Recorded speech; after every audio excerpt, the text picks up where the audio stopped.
mes loulous, comment ça va? Vous êtes sur Live Origins.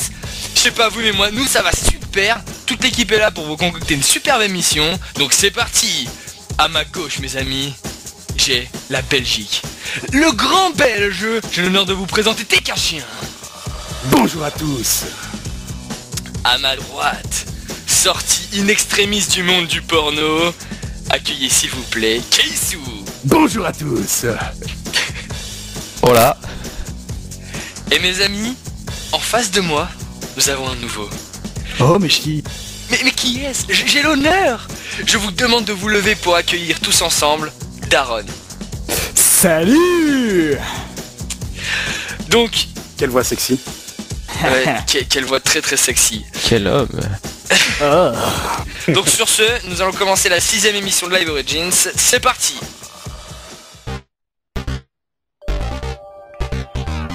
Live Origins, version 2.0.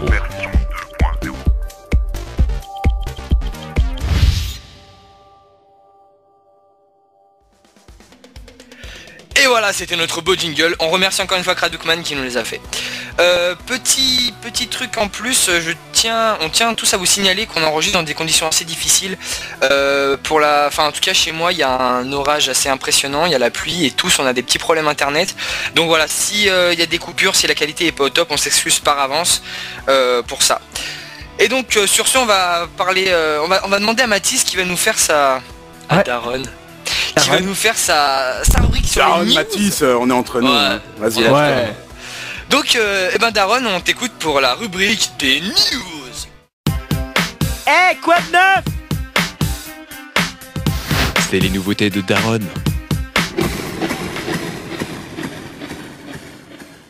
Bon. Alors, ces dernières semaines, j'ai vraiment écouté les sagas pour construire cette rubrique. Donc, je commencerai par parler de Milana et épisode 4 de Zilan. Alors on n'y croyait pas parce que Zilan effectivement qui est je vais le qualifier de psychopathe du son parce que c'est vraiment un fou au mixage et à l'enregistrement, surtout pour Milana. Pour ceux qui ont joué pour Milana, ils pourront en témoigner. Zilan est vraiment psychorigide, mais il est très perfectionniste. Ouais, il est perfectionniste et ça c'est bien. Parce que oui, quand on écoute Milana, on se rend compte à quel point ça sucks. Milana, c'est un mixage parfait, c'est des musiques parce que oui, Zilan commence, mais il compose sa propre bande originale. C'est-à-dire que maintenant, en plus, il n'utilise même pas les loops. C'est lui, il a vraiment composé tout de A à Z et maintenant toutes les musiques de Milana sont de lui. D'ailleurs, ça... au passage, j'ai la toute première musique que Zilan a créée lui-même. Je vais demander sa permission et s'il accepte, je la posterai sur le site de Live Origin. La toute première musique que Zilan a fait lui-même, je l'ai dans mon disque dur. Et je disais donc, ça c'est vraiment extra, parce que quand on voit la qualité des musiques, on se dit waouh. Et il intègre ça dans l'épisode, vraiment ça colle parfaitement. Les acteurs, quand je pense à Anowan, Kradoukman, Piwil, ils sont tous au top. Même Monsieur Koala qui est dans l'épisode. Et ouais, même moi je suis au top d'après Ah, Daron, je vais peut-être écouter. Et donc c'est vraiment que du bon. Vous pouvez foncer, c'est du Zilan, ça Daron, déchire. Est-ce que tu recommandes cette saga à tous les auditeurs? Ah, je recommande cette saga, je vous oblige même à aller l'écouter d'urgence. Parce que cette saga, quand elle sera finie, je pense qu'elle mérite de se terminer dans les 50 meilleurs. Eh bien merci. Quand on voit ça, franchement. Sinon, PSMP3 saison 3 épisode 1 et la fin de la saison 2. Donc à Spicard sortent effectivement la fin de la saison 2 de PSMP3, tant attendu, et c'est toujours aussi con. On aura comme d'habitude de la sœur de la fée, on aura comme d'habitude des tueurs à gages, des gags de plus en plus loufoques, mais toujours ce côté un peu private jokesque. Mais bon, c'est du PSMP3, c'est du bon, c'est du bien mixé malgré la fée qui sature horriblement dans l'épisode 1 de la saison 3. Mais bon, qu'est-ce qu'on peut dire nous? Bon, pour continuer, donc oui, PSMP3 vous pouvez foncer, c'est du bon. Pour continuer, Star Wars épisode 11, enfin là, je sais plus quel épisode, mais en tout cas c'est la saison 2, c'est-à-dire l'attaque des gnomes. Oui c'est bien ça. Donc l'épisode 11 qui est de Durandal. Que dire, je suis fan de Durandal. Durandal est très très bon. Et il nous signe encore un très très bon épisode, bien mixé, avec un humour. Enfin, l'humour peut être revu à certains moments, mais bon, c'est du Durandal. Moi personnellement, j'adhère à l'humour. Les gens n'adhèrent pas tous à l'humour qu'à Durandal, ça peut se comprendre. Moi j'adhère, c'est du très bon, vous pouvez y aller. Malgré les voix qui se ressemblent toujours un peu, mais bon, qu'est-ce qu'on peut y faire? Je veux dire, il fait la plupart des voix tout seul, on peut au moins lui reconnaître ça. Et puis il sort des épisodes très très souvent, plus souvent qu'avant, ça fait plaisir. Pour continuer, un épisode 22 de Layton et le village bizarre. Alors, Layton et le village bizarre, j'écoute de plus en plus, j'ai promis à Richoult que je ferai une critique de toute la saga, donc à l'occasion j'ai écouté cet épisode 22. On peut noter par rapport à l'épisode 1 une nette amélioration de l'humour, parce que l'épisode 1, franchement, niveau humour, je suis j'adhère pas totalement. Il y a certains gars qui pourraient être tu peux le dire, franchement sois franc. Ne saute pas autour du pot, c'est nul. Oui, alors l'épisode 1, franchement, malgré le fait que ce soit vraiment bien, c'est bien mixé, c'est pas mal foutu, il y a une bonne ambiance sonore, les musiques sont très très bonnes, mais franchement, les gags étaient vraiment à revoir. Et là, on voit dans l'épisode 22 une nette amélioration, des gags de plus en plus loufoques, et ça, j'aime les gags loufoques. Par contre, je note dans Layton qu'il y a certains passages où, c'est moi, c'est vraiment moi, mais il y a certains passages où il y a que de la musique qui sont dehors, on entend très bien des whip-pas dans le gravier, mais pas d'oiseaux. Et ça, c'est un truc qui me choque, par exemple. On pourrait mettre des oiseaux. Je veux dire, ils sont quand même en extérieur quand on regarde Layton, et il y a pratiquement aucune ambiance sonore. Et ça, j'ai envie de dire, c'est ce qui m'a un petit peu, c'est ce qui me choque le plus. Sinon, on a une bonne qualité son, on a par plutôt... rapport à... désolé, je veux juste faire un petit commentaire par rapport à cette saga. J'ai écouté, alors enfin j'ai pas tout écouté. J'ai commencé à écouter, et sincèrement, si les créateurs écoutent, moi vraiment le gros truc qui m'a gêné, c'est j'ai eu l'impression d'avoir affaire à des private jokes et des délires un peu. C'était un peu spécial. Il y a pas un truc, enfin, j'ai pas, comme tu dis, j'ai pas trop adhéré à l'humour, et sans vouloir paraître méchant ni rien, ça m'a pas fait rire. Et le seul truc dont je voudrais dire que c'est bien que Richoult fasse ça, c'est qu'il sort beaucoup d'épisodes assez rapidement. Enfin, moi personnellement, j'aimerais bien suivre une saga comme ça qui sort des épisodes souvent. Donc c'est vraiment le gros point fort que je donne à la saga. Mais à part ça, moi c'est vraiment un truc qui m'a gêné, c'est l'humour. Et bon, après Layton, je suis pas trop fan de base, mais bon, c'est vraiment, voilà, s'ils écoutent, et ben au moins ils auront entendu ça. Voilà, je te laisse finir. Donc Layton, on finit sur Layton. Franchement, Layton, c'est bien. C'est bien parce qu'il y a un bon humour quand même à certains... Enfin, c'est bien, et ça peut être vraiment, vraiment moins bien, voire très très médiocre. Il y a certains épisodes qui mériteraient franchement d'être vus. Je pense à... Alors l'épisode 13, on va en parler, parce que l'épisode 13, j'en ai parlé à Dark, c'est une grosse blague par exemple. C'est l'épisode maudit, c'est l'épisode qui dure moins d'1 minute. Ok, c'est drôle, mais ça détruit un petit peu le truc, quoi. C'est... Effectivement, ils sortent beaucoup d'épisodes, et ça, on peut, comme l'a dit Monsieur Koala, on peut vraiment les féliciter pour ça. Et il y a une bonne qualité son, on peut le dire aussi. C'est propre, c'est vraiment très très propre, c'est vraiment c'est une bonne histoire, ça nous laisse embarquer dans une bonne histoire. Malgré ça, il y a vraiment certains private jokes, et ça j'allais en parler. Et ça passe pas. J'ai du mal au private joke. Mais après, à côté de ça, on peut dire de ça de PSMP3 aussi. PSMP3, il y a beaucoup de private joke. Mais PSMP3, c'est plus voulu, j'ai l'impression, c'est assumé. Mais oui, c'est sûr. Et c'est le principe de la saga, même si, alors PSMP3, j'ai absolument pas écouté, si le début, je crois.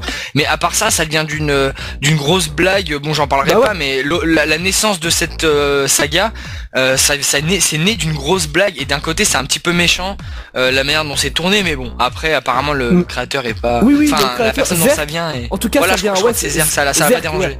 Ouais, Zerk, ça l'a pas du tout dérangé. Et ça, c'est bien parce qu'il a réagi avec beaucoup de maturité. Et c'est sûr. Ouais. On peut lui dire bravo pour ça, parce qu'il y aura certains créateurs qui se seraient énervés quand il fait vous avez parodié ma création, je suis pas content. Hein. Donc on continue avec deux nouveautés de Kradoukman. Kradoukman et ses brolles. Il a sorti Braquage à l'italienne avec Zilan, et je sais plus exactement. Attendez, je vais voir ça. Il a sorti en tout cas avec Zilan, et beaucoup de références. Petite musique d'attente. Par contre, dans Braquage à l'italienne, les mecs ont pas des accents italiens, et ça m'a choqué, quoi. J'aurais bien aimé entendre Zilan avec un bon accent d'hérital, et bah non. Ah oui, ça pourrait, oui, on pourrait leur dire ça. Donc en tout cas, je parlais donc braquage à l'italienne, parce que j'ai eu quelques problèmes, de Kradoukman et Zilan, avec plus de 50 références. Effectivement, braquage à l'italienne, c'est complètement fou. C'est bien mixé, c'est très conceptuel, on peut le dire, et ça passe bien le temps. C'est complètement barré de la caisse. Bon après, on s'en doute, hein, c'est du Kradoukman. C'est à écouter d'urgence, à la limite, essayez de trouver quelques références pour ensuite se référer à la liste que Kradoukman avait donnée suite à un concours justement. Et ça vaut le coup, ça vaut vraiment le coup. On continue avec le deuxième brawl que Kradoukman a sorti, permis de conduire. Alors permis de conduire, comment je l'ai écouté tellement de fois que je le connais vraiment par cœur. J'adore ce brawl, c'est mon préféré. Simplement parce que rien que le début sur la petite musique classique, ça donne le ton. Et on a une parodie du passage, on va dire des heures de conduite, qui est vraiment bien tourné. On a une excellente qualité son, et il y a GIF aussi qui travaille dessus, je tiens à le préciser, je l'avais pas dit. On a une excellente qualité son, on a un excellent jeu d'acteur, on a tout ce qu'il faut. Que du Kradoukman, que du bon, on peut foncer, on peut écouter, ça vaut le coup. Continuons avec Pirate épisode 2 de Frankie. Alors, c'est dans le cadre du concours de la saga de l'été, et comme j'avais écouté un petit peu, je me permets de faire une petite critique. Alors, on a une meilleure qualité que dans les premiers épisodes, ça c'est indéniable. On a un humour un petit peu plus recherché, mais cependant, l'humour, certes, vraiment des fois ça craint. Enfin, vraiment, des fois ça craint, des fois c'est pas au top. Mais bon, comme c'est une première création, on peut le pardonner. C'est pas mal du tout, le mixage est plutôt propre, hein, on va dire pas mal, parce que ça casse pas trois pattes à un canard, mais c'est propre, ça s'écoute bien, ça casse pas les oreilles. Les voix mériteraient d'être travaillées au niveau de la prise de son, mais à part ça, peut-être un jeu d'acteur un petit peu mollasson. Ah oui, un petit peu mollasson le jeu d'acteur, et certaines fois un petit peu trop pitché. Mais à part ça, ça peut bien s'écouter. Ça m'a plutôt plu, ça s'écoute, oui, on peut y aller, ça passe un peu le temps. On continue avec Folie Saga Sphérique, parce que c'est les 3 ans de Javras, oui, donc Richult a sorti Folie Saga Sphérique, un petit peu à la braquage à l'italienne, avec plein de références partout. Donc les 3 ans de Javras, c'était le 24 août. Et Folie Saga Sphérique est un mono de 9 minutes avec beaucoup de membres de Javras, où en gros on n'a pas internet n'existe pas. En gros on est à un pot, ça commence Javras est un pot, on fait ça, ouais c'est les 3 ans, oh là là, un piano tombe, Richult meurt. Enfin, Richult meurt. Mathis, je t'arrête 2 secondes juste pour dire un petit mot pour ceux qui ne sauraient pas qu'est-ce que c'est que Javras. Javras c'est un site web, enfin on peut dire plus une communauté créée par Richult, qui a avec lui pas mal de créateurs de saga MP3, ouais. Et ils font une grosse communauté ensemble.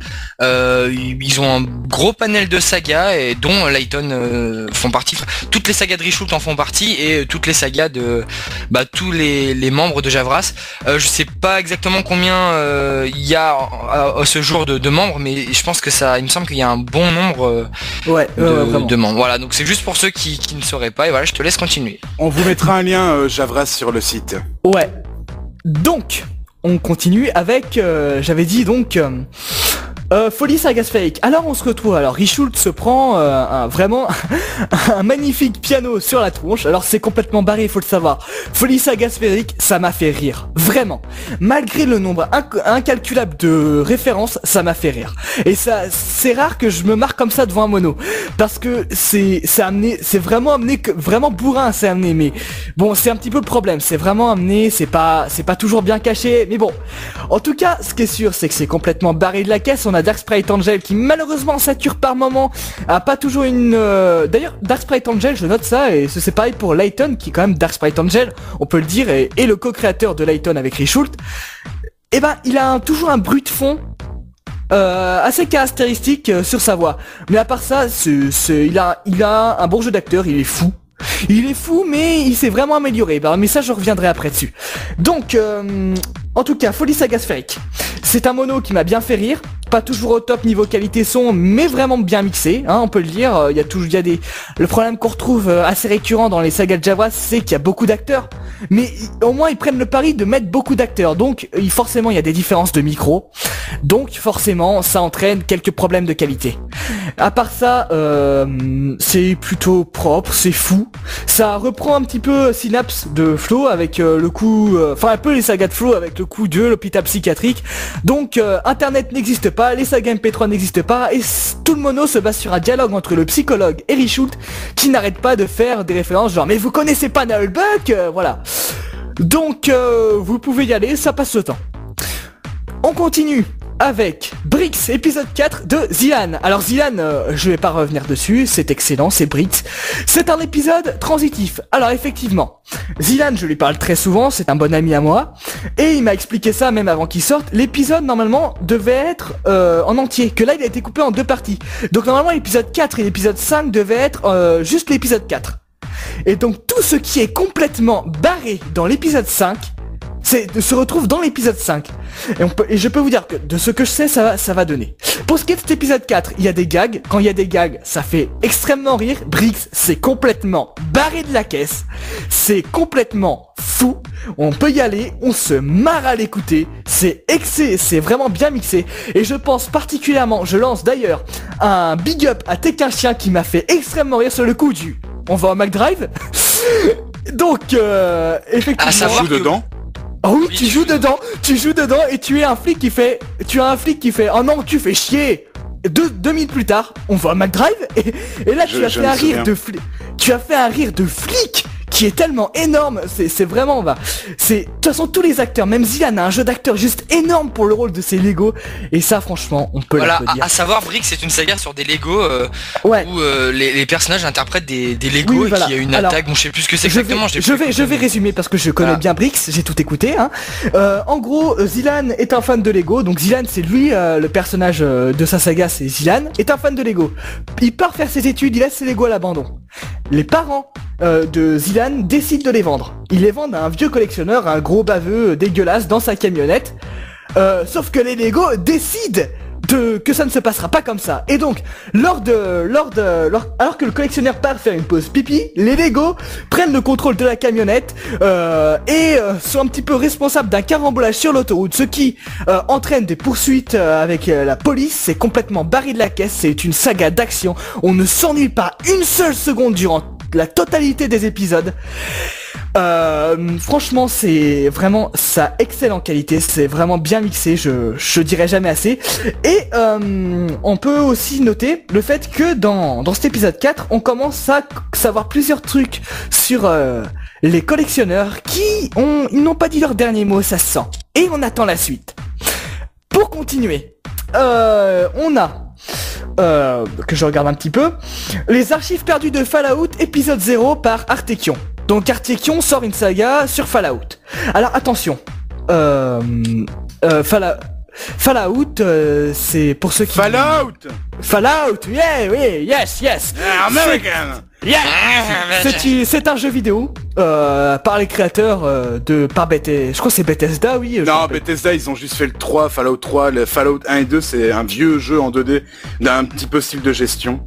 Non mais c'est sur Fallout 3, donc c'est donc le plus mauvais, c'est bon. Ok. Donc les archives perdues de Fallout, ça raconte l'histoire de héros qui se retrouvent dans l'univers de Fallout. Ce qui est vraiment une bonne initiative de la part d'Artekion, c'est que voilà, ce n'est pas une parodie.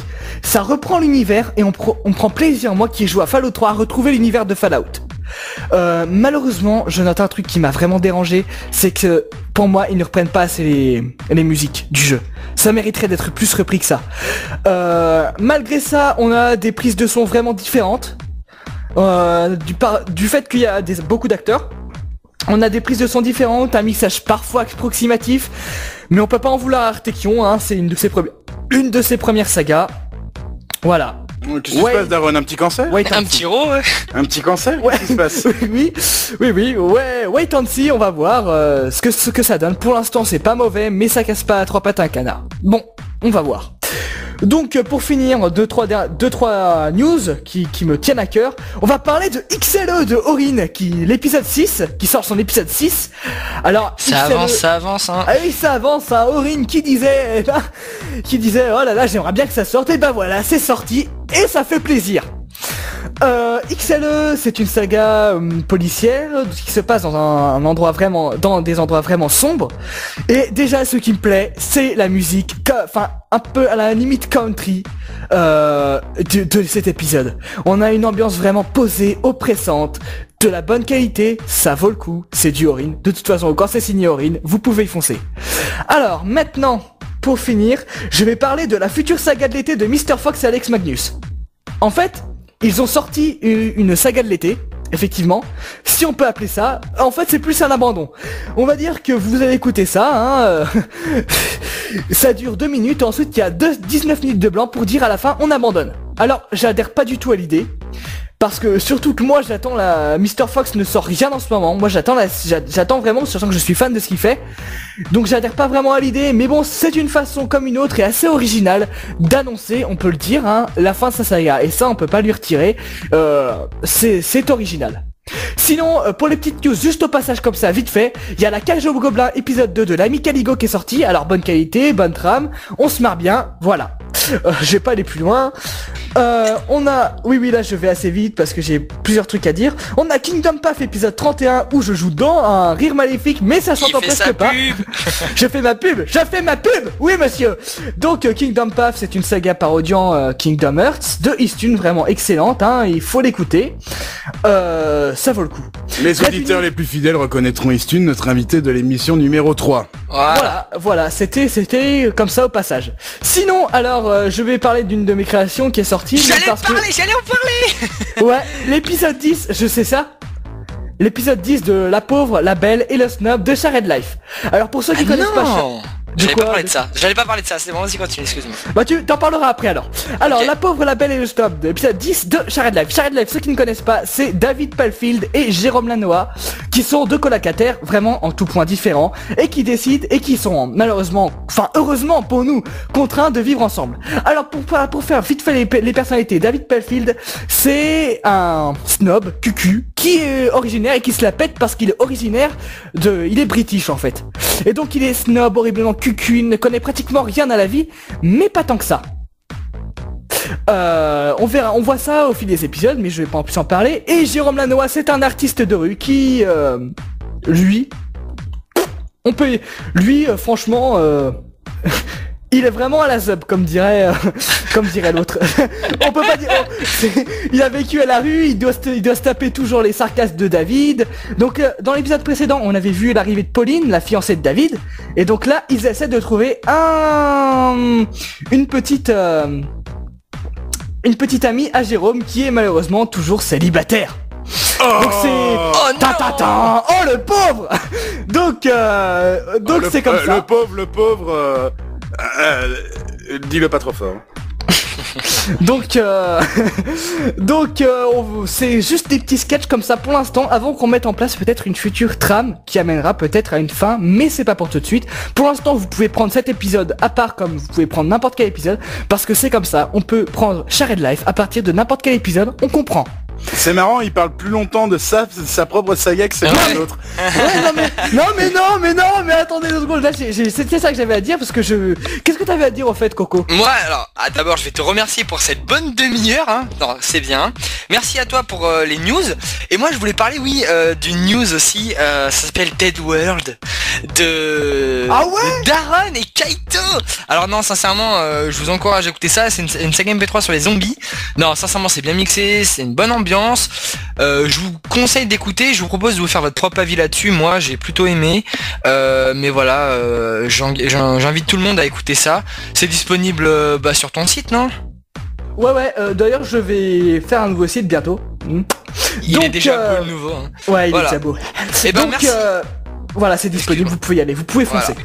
Merci Daron pour les news. Et donc on va enchaîner avec encore Daron. Qui va nous parler cette fois, mais plus rapidement quand même. Oui, plus rapidement, j'aime beaucoup de choses. D'un film, que dis-je, d'une saga. Et donc c'est la saga Saw. Allez, jingle.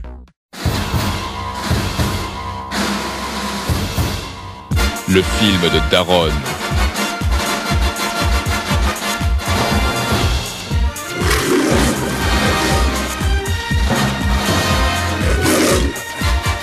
Chut, ça commence. Alors, Saw, oui, je dis bien Saw. Alors, qui ne connaît pas les films Saw? Tout le Moi. monde parle de Saw. Moi, je connais pas. Explique-moi qu'est-ce que c'est. Dites t'es qu'un chien, hein, oui, moi je ne connais pas. Donc, là, les films Saw, effectivement, tout le monde en parle, surtout pour le côté gore, mais malheureusement, on en parle trop pour le côté gore, parce que, sur certains points, ça vaut vraiment le coup d'être vu. Alors, je vais faire j'ai des trucs à dire, mais je vais faire un rapide aller. Donc, Saw, c'est une saga, on peut dire, c'est une saga de films, de 7 films, entre policiers et horreur. Alors oui, Saw, faut être accroché à ses tripes pour regarder les films, parce que oui, c'est gore, on peut le dire. Alors, je vais parler rapidement du 1 qui pour moi est le meilleur. Alors le 1... Oh non, je voulais pas intervertir là-dedans, je suis désolé, je suis un grand fan de Saw. Le 1, il est surjoué à mort. Les acteurs, Lawrence Gordon, le docteur, ne sait pas jouer, il ne sait pas jouer la comédie, je suis désolé. Chien. Il fallait le dire, excusez-moi. Oui, non mais voilà. Non mais bon. Mais pour moi c'est le meilleur niveau Pour scénaristique, attention. Pour ceux qui ne sont pas au courant, Tekashin est un grand fan de Saw. Il a fait une saga MP3 qui s'appelle Saw, S-E-A-U. Oh, c'était tellement pété de rire. Et donc voilà. Il a fait une saga MP3 de 2 épisodes, mais tiens, tant qu'on parle de Saw, je vais sortir la suite. Arrêtez de me demander, tout le monde. Je vais sortir la suite. Je ne sais pas quand, mais Je ne sais pas quand. Donc Daron, Saw. Donc pour moi, non, c'est pas le 1 le meilleur, pour moi c'est le 2, mais j'en parlerai plus tard. Le 1, il est bon pour moi du côté du scénario, il place l'ambiance.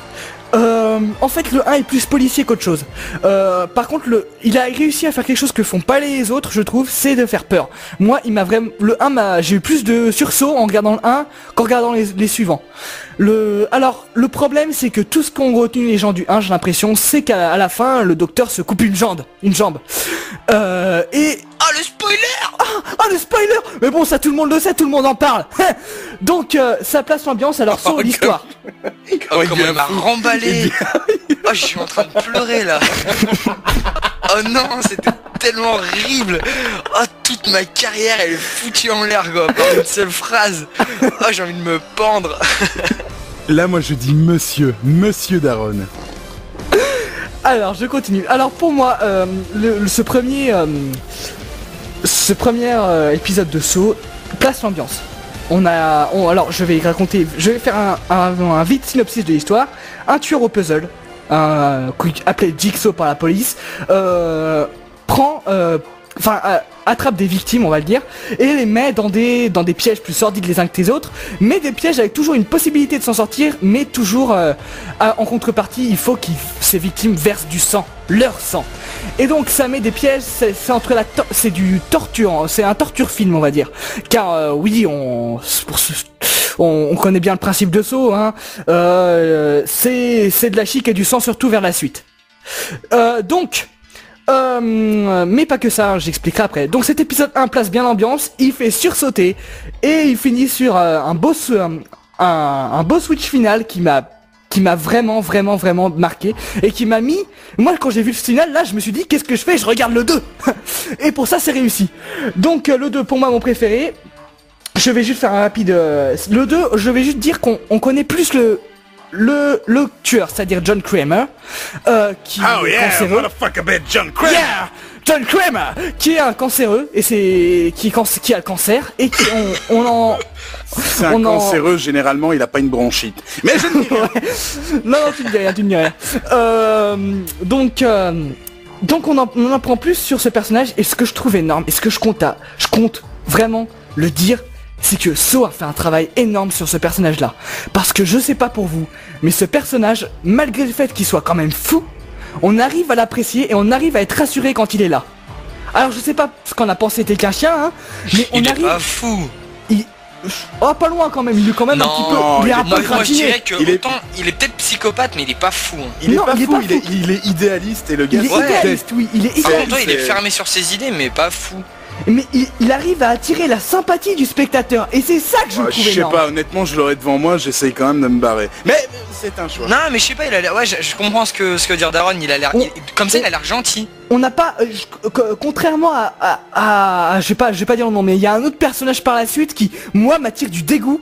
Mais ce personnage-là, qui est le personnage de John Kramer, il m'attire vraiment il m'attire de la sympathie, de par son histoire qu'on apprend par exemple dans Saw 4, et de par sa façon de parler, sa façon d'être assez rassurant. On dirait quand il parle à ses disciples, on dirait qu'il parle comme un père parle à ses enfants. Et c'est ça que je trouve hallucinant. Et c'est ça, je compte à le dire, c'est énorme, ce personnage-là est énorme. C'était un peu voulu, justement, il a rabattu tout ça, justement, dû à la mort de son fils, c'est pas un spoil, parce qu'on s'en fout, et donc il a rabattu tout ça, justement, sur ses disciples. Et après, c'est à ses disciples de faire leur propre choix, et d'ailleurs, on voit le grand combat. C'est ça, en fait, le film, c'est tout un combat entre ses disciples. C'est tout à fait ça. C'est vraiment... D'ailleurs, ce qui est énorme aussi, c'est qu'il joue... Ce film joue vachement avec le temps, avec la chronologie des choses. Il y a on se rend compte, et c'est un énorme puzzle en fait, ce film. On a des pièces qui ce puzzle, il se constitue au fur et à mesure de toute la série.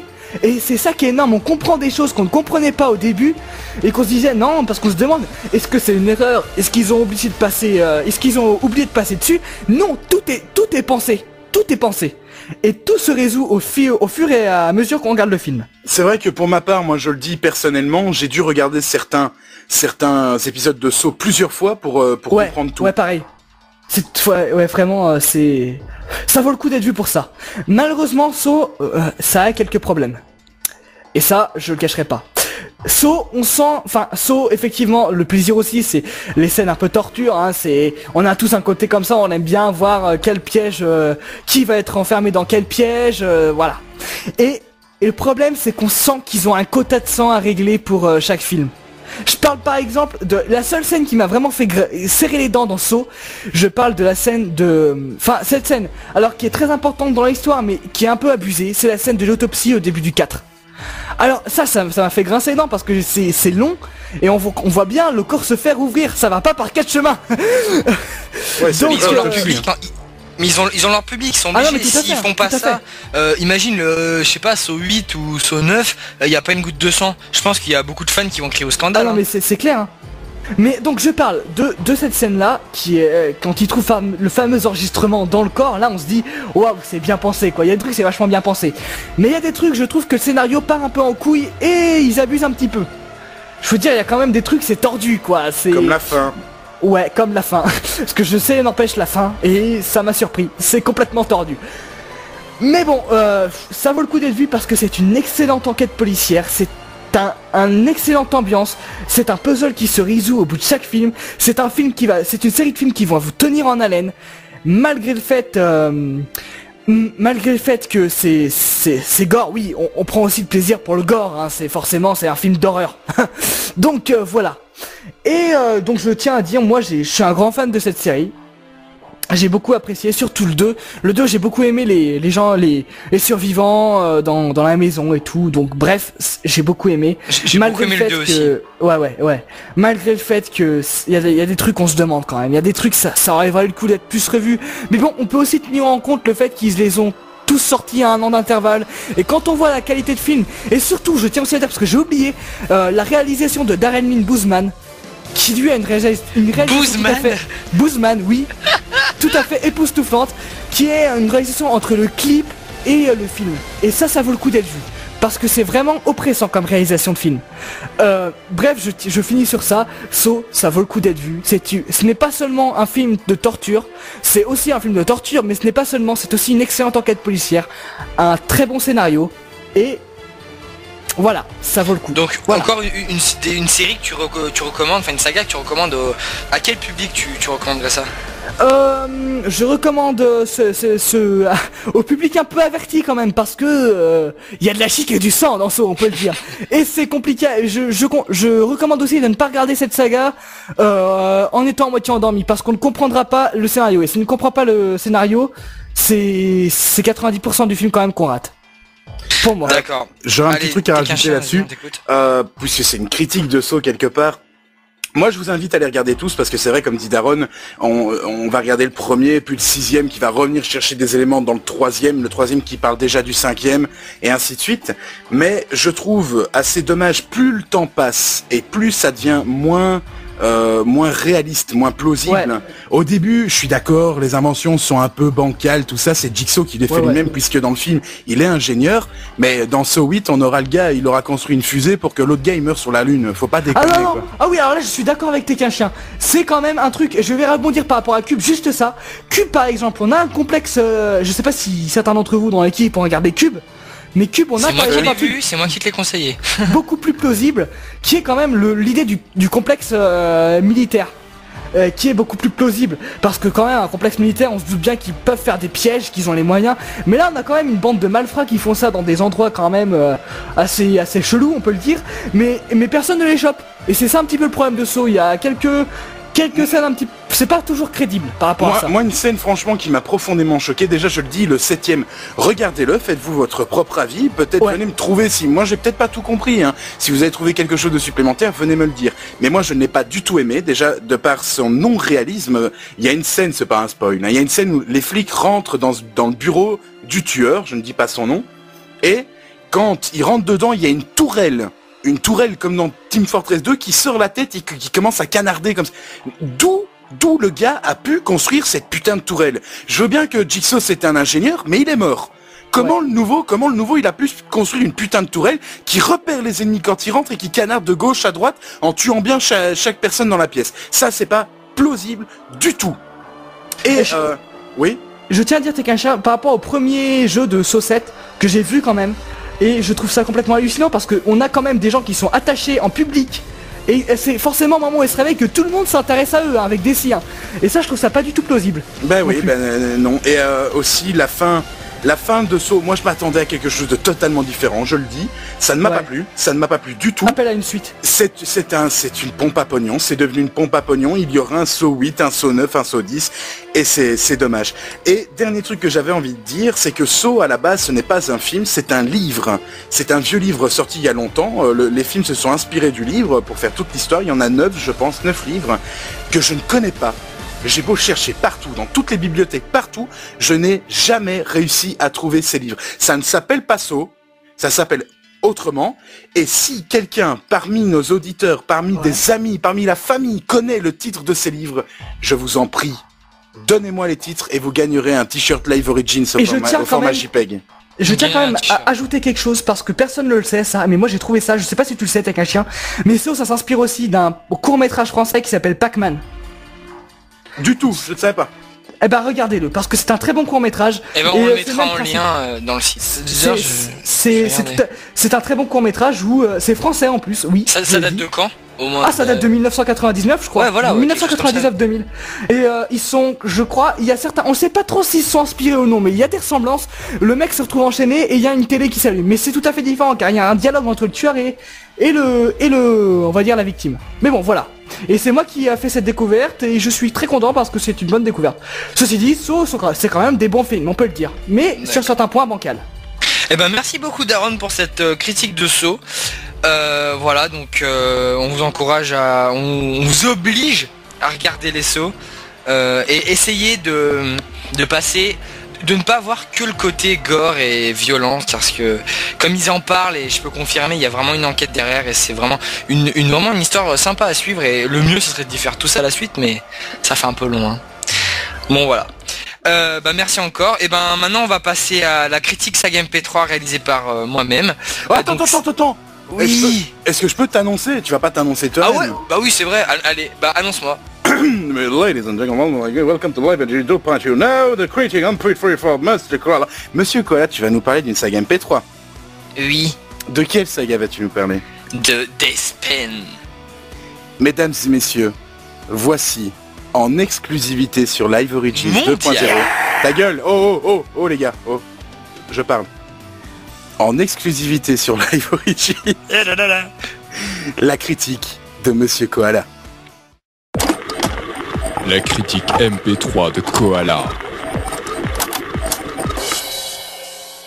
Merci pour ce beau jingle.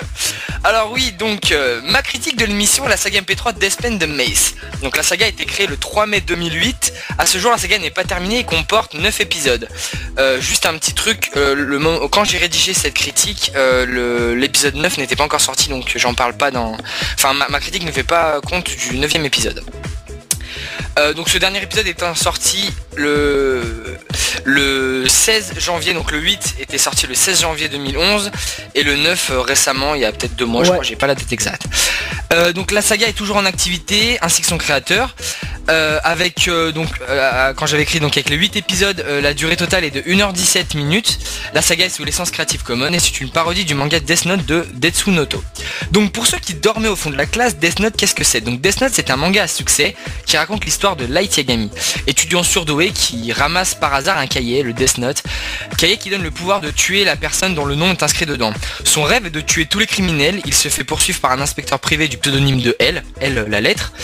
Light est accompagné de Ryuk, un démon de la mort qui doit le suivre jusqu'à ce que Light meure. Donc Ryuk, c'est un Shinigami, ça s'appelle comme ça en japonais, et c'est un dieu de la mort, et seule une personne qui a touché le Death Note peut le voir. Non, il est complètement invisible et personne ne peut l'entendre, tout ça. Light est surnommé Kira par les fans sur internet et dans les médias car il est très très populaire et suivant l'œuvre qu'il fait. Et donc le nom Kira est conservé dans la saga MP3. Donc quant à la parodie, Bernard, alias Ryuku, est un expert comptable et il s'ennuie. Il décide alors de laisser tomber son stylo dans le monde des humains. Et c'est Raito, un jeune homme modèle pour un rien misanthrope, qu'il récupère. Mais ce stylo n'est pas ordinaire. En effet, le stylo que Raito récupère est un Deathpen. Ce stylo a le pouvoir de tuer les personnes dont le nom est écrit avec. Attention spoiler, en réalité c'est pas le stylo mais l'encre qui est magique, et ceci est dit dans l'épisode 4. Pour finir sur la présentation, je vais parler rapidement des acteurs de la saga. Donc Mace, qui est le créateur, joue Raito, Ryuku, Monsieur Yagami, donc le père de Raito, Aizawa, Lindell Taylor, Watari et le Dr Bauer. Ensuite il y a Mr Fox qui joue elle, Mojo qui joue la mère de Raito et Matsuda, Terui qui joue le collègue de Ryuku et Repender, Likali qui joue Hanako, le Castor qui joue la fiancée de Repender, Yue, je sais pas, Y-U-E, commissaire priseur, et Yue avec Alexandre, divers figurants, Gorkam Nitris qui joue un journaliste et Mikalon qui joue un membre du GIGN et divers fous. Passons à présent à la critique à proprement dite. Alors pour le synopsis, j'irai vite car la présentation a déjà posé les bases du synopsis. Le Deathpen comporte les mêmes règles que le Death Note du manga éponyme. Dans la saga, celles-ci sont bien plus simplifiées que dans le manga, pardon. Une règle est citée depuis la Death Notice, The human whose name is written with the pen shall die, que l'on peut traduire par l'humain dont le nom est écrit avec le stylo mourra. La saga est assez fidèle au manga, ainsi le premier épisode conserve exactement la même trame narrative que le premier épisode de l'anime. La parodie se base principalement sur le Deathpen et Bernard. Celui-ci est un comptable et passe inaperçu grâce à ça. Il passe inaperçu et au point d'être invisible. Les événements importants de l'intrigue originelle sont conservés et parodiés. Il y a également un épisode hors série, l'épisode 7. Pour finir, j'ai noté des incohérences. L'aventure est censée se dérouler au Japon, pourtant dès le premier épisode ça parle de Grégory Le Marchal et Jean-Pierre Pernaut. Plus tard d'autres incohérences viendront, comme par exemple la venue de GIGN. Dans cet épisode, Mace assume entièrement ses incohérences et il en rigole dans l'épisode 7, qui est l'épisode hors série. Pour la qualité, c'est très très propre, pas de pop, pas de saturation, très écoutable et on comprend tout. La qualité n'est pas bluffante mais c'est largement suffisante pour écouter une saga sans grincer des dents à chaque saturation. Moi qui écoutais, je peux te dire que oui, c'est vraiment très propre. Non, c'est super... Ceci s'applique à tous les épisodes. C'est un truc vraiment j'ai noté parce que les derniers ils sont mieux mixés que les premiers, c'est évident.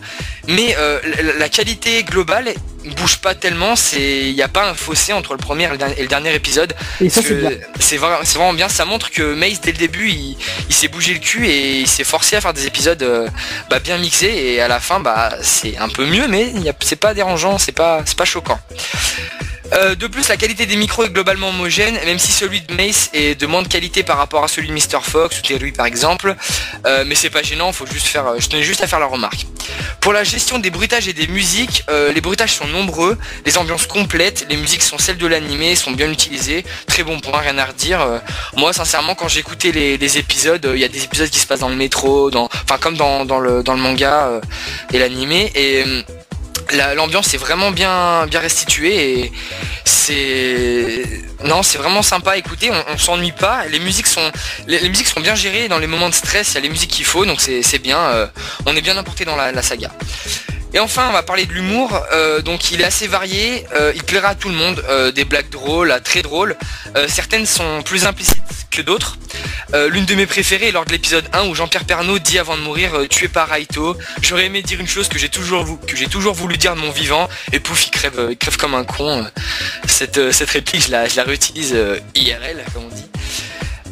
Donc j'ai noté un passage un peu lourd par contre, c'est celui dans les premiers épisodes où Raito lit la Death Notice en anglais avec un accent pitoyable. La scène est vraiment trop longue, il y a une sorte de running gag qui dure sur une séquence où Raito lit en anglais la Death Notice et c'est longuet, voilà, il a un accent, enfin bon, c'est un peu chiant, et d'ailleurs toute la saga, Raito a un accent anglais déplorable, et dans le reste de la saga le running gag est plutôt sympa, mais dans ce passage c'est un peu gênant, enfin moi ça m'a un peu saoulé rapidement quoi. Donc en conclusion, Deathpen est une bonne saga pour les fans de la série Death Note. Si vous connaissez pas la série, je vous conseille très fortement le manga de préférence, et ensuite écoutez cette saga MP3. Pour les allergiques au manga ou à l'animation, écoutez la saga quand même, mais de nombreuses références vous manqueront et sûrement la compréhension sera plus difficile, même si la saga est très accessible. On peut la suivre en n'ayant pas lu le manga ou vu l'animé, mais c'est vraiment conseillé parce que les parodies il y a des parodies sympas, et les passages que j'ai pu lire dans le manga et vu dans l'animé, et quand ils sont restitués dans la saga, c'est assez sympa de voir la parodie, et vraiment je conseille pour ceux qui connaissent pas du tout, ou alors qui connaissent de nom Death Note, de lire d'abord le manga qui est un très très très bon manga. Le Light qui récupère ce cahier, et la saga le manga est fini en 12 tomes je crois, et vraiment quand on lit les 3 premiers tomes, quelque chose comme ça, moi j'avais l'impression, je me suis dit mais comment ils peuvent aller encore plus loin avec tout ce qu'ils ont fait, et vraiment c'est une super bonne série. Wow. Je conseille vraiment à tout le monde. Quand t'arrives au 6ème bouquin, tu regardes un peu ta montre, hein. Non. Par contre, la fin est bonne, mais le passage compliqué avec la société, machin et tout, tu te dis c'est un peu tiré par les cheveux. Ah oui bon là d'accord, là soit. Mais c'est bien quand même. Non mais c'est bien tourné, mais le problème c'est que parfois c'est un peu difficile. Moi j'ai vu quand je tombais sur des pavés qui expliquaient des stratégies policières ou des enquêtes machin, il y a des moments j'ai eu envie de passer, mais globalement ça se lit facilement, mais il y a des passages un peu plus compliqués que d'autres. Juste une petite réaction là comme ça, on a tous lu Death Note ici. Ouais. Ouais. Oui, moi j'ai lu. Putain, quelle vie de merde hein, quand même. J'arrive les gars, je vais me pendre. Et donc je disais, oui, donc il y aura des références qui vous manqueront. Donc la saga est très accessible, et donc une qualité largement suffisante pour une saga propre et drôle. Que demander de plus? Et ça c'est cool. Et ça c'est cool. Alors vraiment je conseille à tous la saga. Donc là l'épisode 9 est sorti, que j'ai écouté il y a pas longtemps, mais quand j'ai rédigé la critique, j'ai pas pris en compte le 9e épisode pardon. Donc voilà, donc vraiment je conseille à tous la saga Deathpen, le manga de Death Note, l'animé pour les plus ceux qui ont plus la flemme de lire. Et voilà, donc j'en ai terminé pour ma rubrique, c'était la critique saga MP3. Et on peut aussi noter, je rajoute ça, que Mace a aussi fait une parodie d'Assassin's Creed, très bonne parodie d'Assassin's Creed, qui est, je sais plus d'ailleurs comment elle s'appelle, c'est un truc genre Credo d'Assassin, c'est ça, Credo d'Assassin. Ah oui, si, j'ai écouté ça. Alors par contre ça j'ai pas été très très emballé, mais je pourrais pas en parler, parce que je me rappelle pas trop. C'est sympa, ça s'écouter. Ouais, voilà, merci à tous. Donc maintenant on va passer à Keisu. Qui va nous parler de son prochain film. Qui va nous parler. Donc Keisu, prochain film. Salopane 8. Ouais, voilà. Ouais, voilà. Sorti, édité, développé par Marc Dorcel. De son retour pour dans le monde du porno. Tu tiens le rôle principal à ce que j'ai cru comprendre. Non, j'étais mis au rôle John secondaire Dick. récemment, j'ai une baisse de fonction. Tu n'arrives plus à garder ta vigueur d'antan pendant une bonne heure et demie. C'est ça de vieillir. C'est dur. Ah, Qu'elle veut dire. ton âge te rattrape déjà? C'est dur? Mais tu viens de dire le contraire. Bah Merci, t'es un chien. Alors, Keisu, de quoi vas-tu nous parler? Alors, je vais vous parler d'un jeu vidéo pour commencer multijoueur, donc qui s'appelle APB. Puis je vais vous parler d'un animé manga, où c'est un cycle du bouquin, mais ce sera beaucoup plus rapide, c'est Samurai Champloo. Mais avant de commencer ça, j'aimerais revenir sur un MMO que j'ai présenté un peu avant, League of Legends. Par rapport à ceux qui l'auraient testé quand je leur en ai parlé et qui se seraient arraché les cheveux par rapport au temps qu'il fallait pour se connecter au jeu, maintenant ça a été réglé. Le Riot Games a divisé l'Europe en plusieurs serveurs. Il y a le serveur nord, sud, est, ouest, comme ça fait beaucoup moins de monde. Et récemment, il va y avoir une extension qui va sortir qui s'appelle League of Legends Dominion. Ça va un peu révolutionner le truc, non pas vraiment, mais ce sera un nouveau style de jeu. Les vidéos ont l'air sympas, mais sans plus. À l'occasion, quand ce sera sorti, je vous en parlerai si ça intéresse quelqu'un. Donc voilà, pour League of Legends, je pense que là pour moi c'est tout ce que j'ai à dire. Ok, merci. Et bah allez, c'est parti, jingle. Le jeu vidéo de Keisu. Déjà, APB, parmi ceux de l'équipe, est-ce qu'il y en aurait quelques-uns qui sauraient ce que c'est? Moi, je sais, moi. Je savais que ça en ferait rire au moins plus d'un.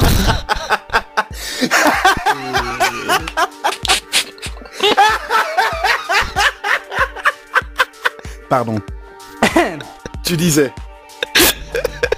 Ah, enfin, c'est On l'a rire. tué. Ah, le rire. On va Ah, le rire. Le rire de Keisu. Keisu est mort. Donc, Non, pas encore. monsieur Sou, vous nous parliez de APB.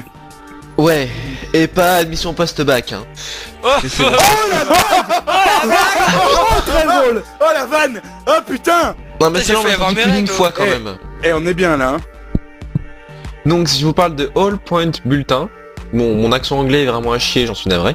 C'est All Point Bulletin. Bon voilà, merci. Mm. Donc, ce jeu est sorti pour la première fois en juillet 2010. Il a été développé par j'ai arrêté l'anglais, par Real Time Awards et édité par K2 Network. C'est un MMO FPS action, un MMO FPS on va dire.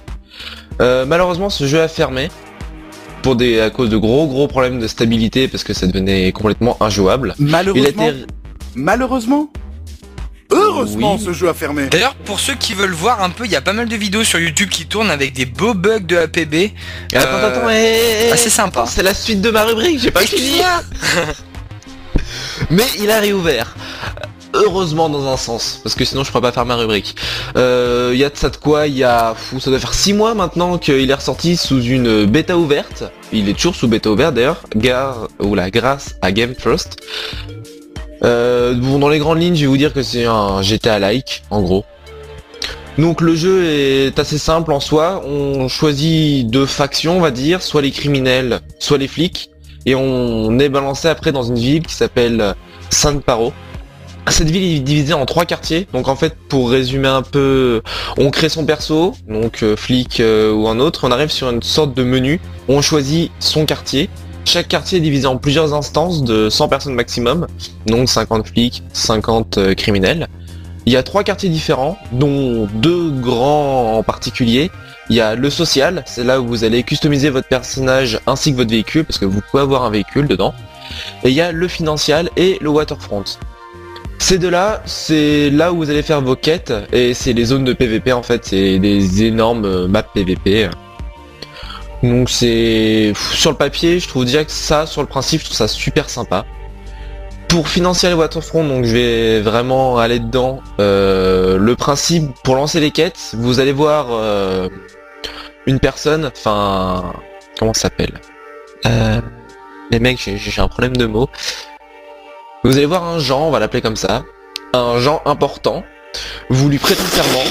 Ouais, j'ai pas le mot, j'ai perdu le mot. Ah, Un Jean, personnage, un NPC. Un personnage... Non, Un NPC c'est un Jean. important, voilà. Un Jean. Un Un NPC NPC, important. voilà. Et comment il s'appelle? Il s'appelle Jean. Jean-Jacques. Bon, donc, on va voir Jean. Ce Jean en question va vous lancer des quêtes aléatoires quand vous lui avez prêté serment. Ces quêtes aléatoires, vous avez plusieurs choix. Soit vous les réalisez en solo, en fait. Je vous le dis tout de suite, c'est très chiant. Soit vous êtes automatiquement envoyé avec un groupe de personnes. Donc déjà, faire les quêtes à plusieurs, c'est beaucoup plus sympa. Et en général, vous avez une opposition. En fait, l'opposition, c'est quand sur une même quête, vous avez les flics et les criminels dessus. Donc en général, vous pouvez imaginer que ça fait un beau bordel. Ça.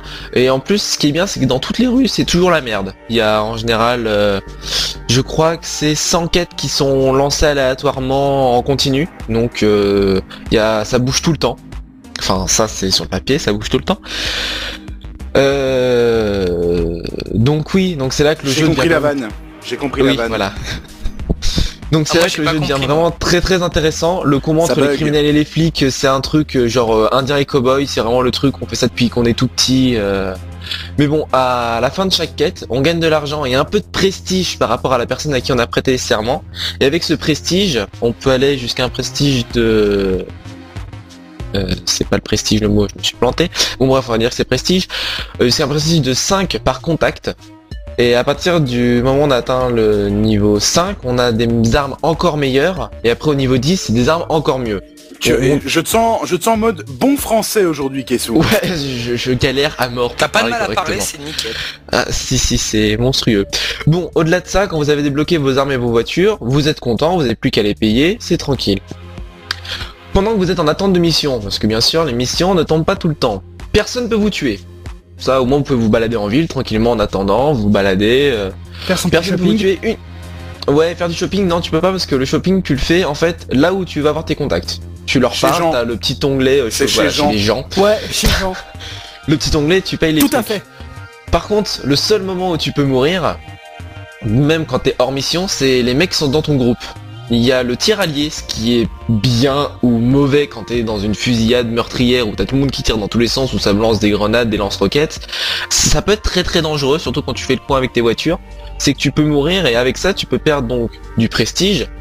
Dans ce jeu, il y a un système qui est bien foutu, c'est le prestige. C'est-à-dire que plus tu fais de missions, plus tu tues de personnes, plus ton prestige augmente. Ton prestige te sert en fait c'est un multiplicateur en fait.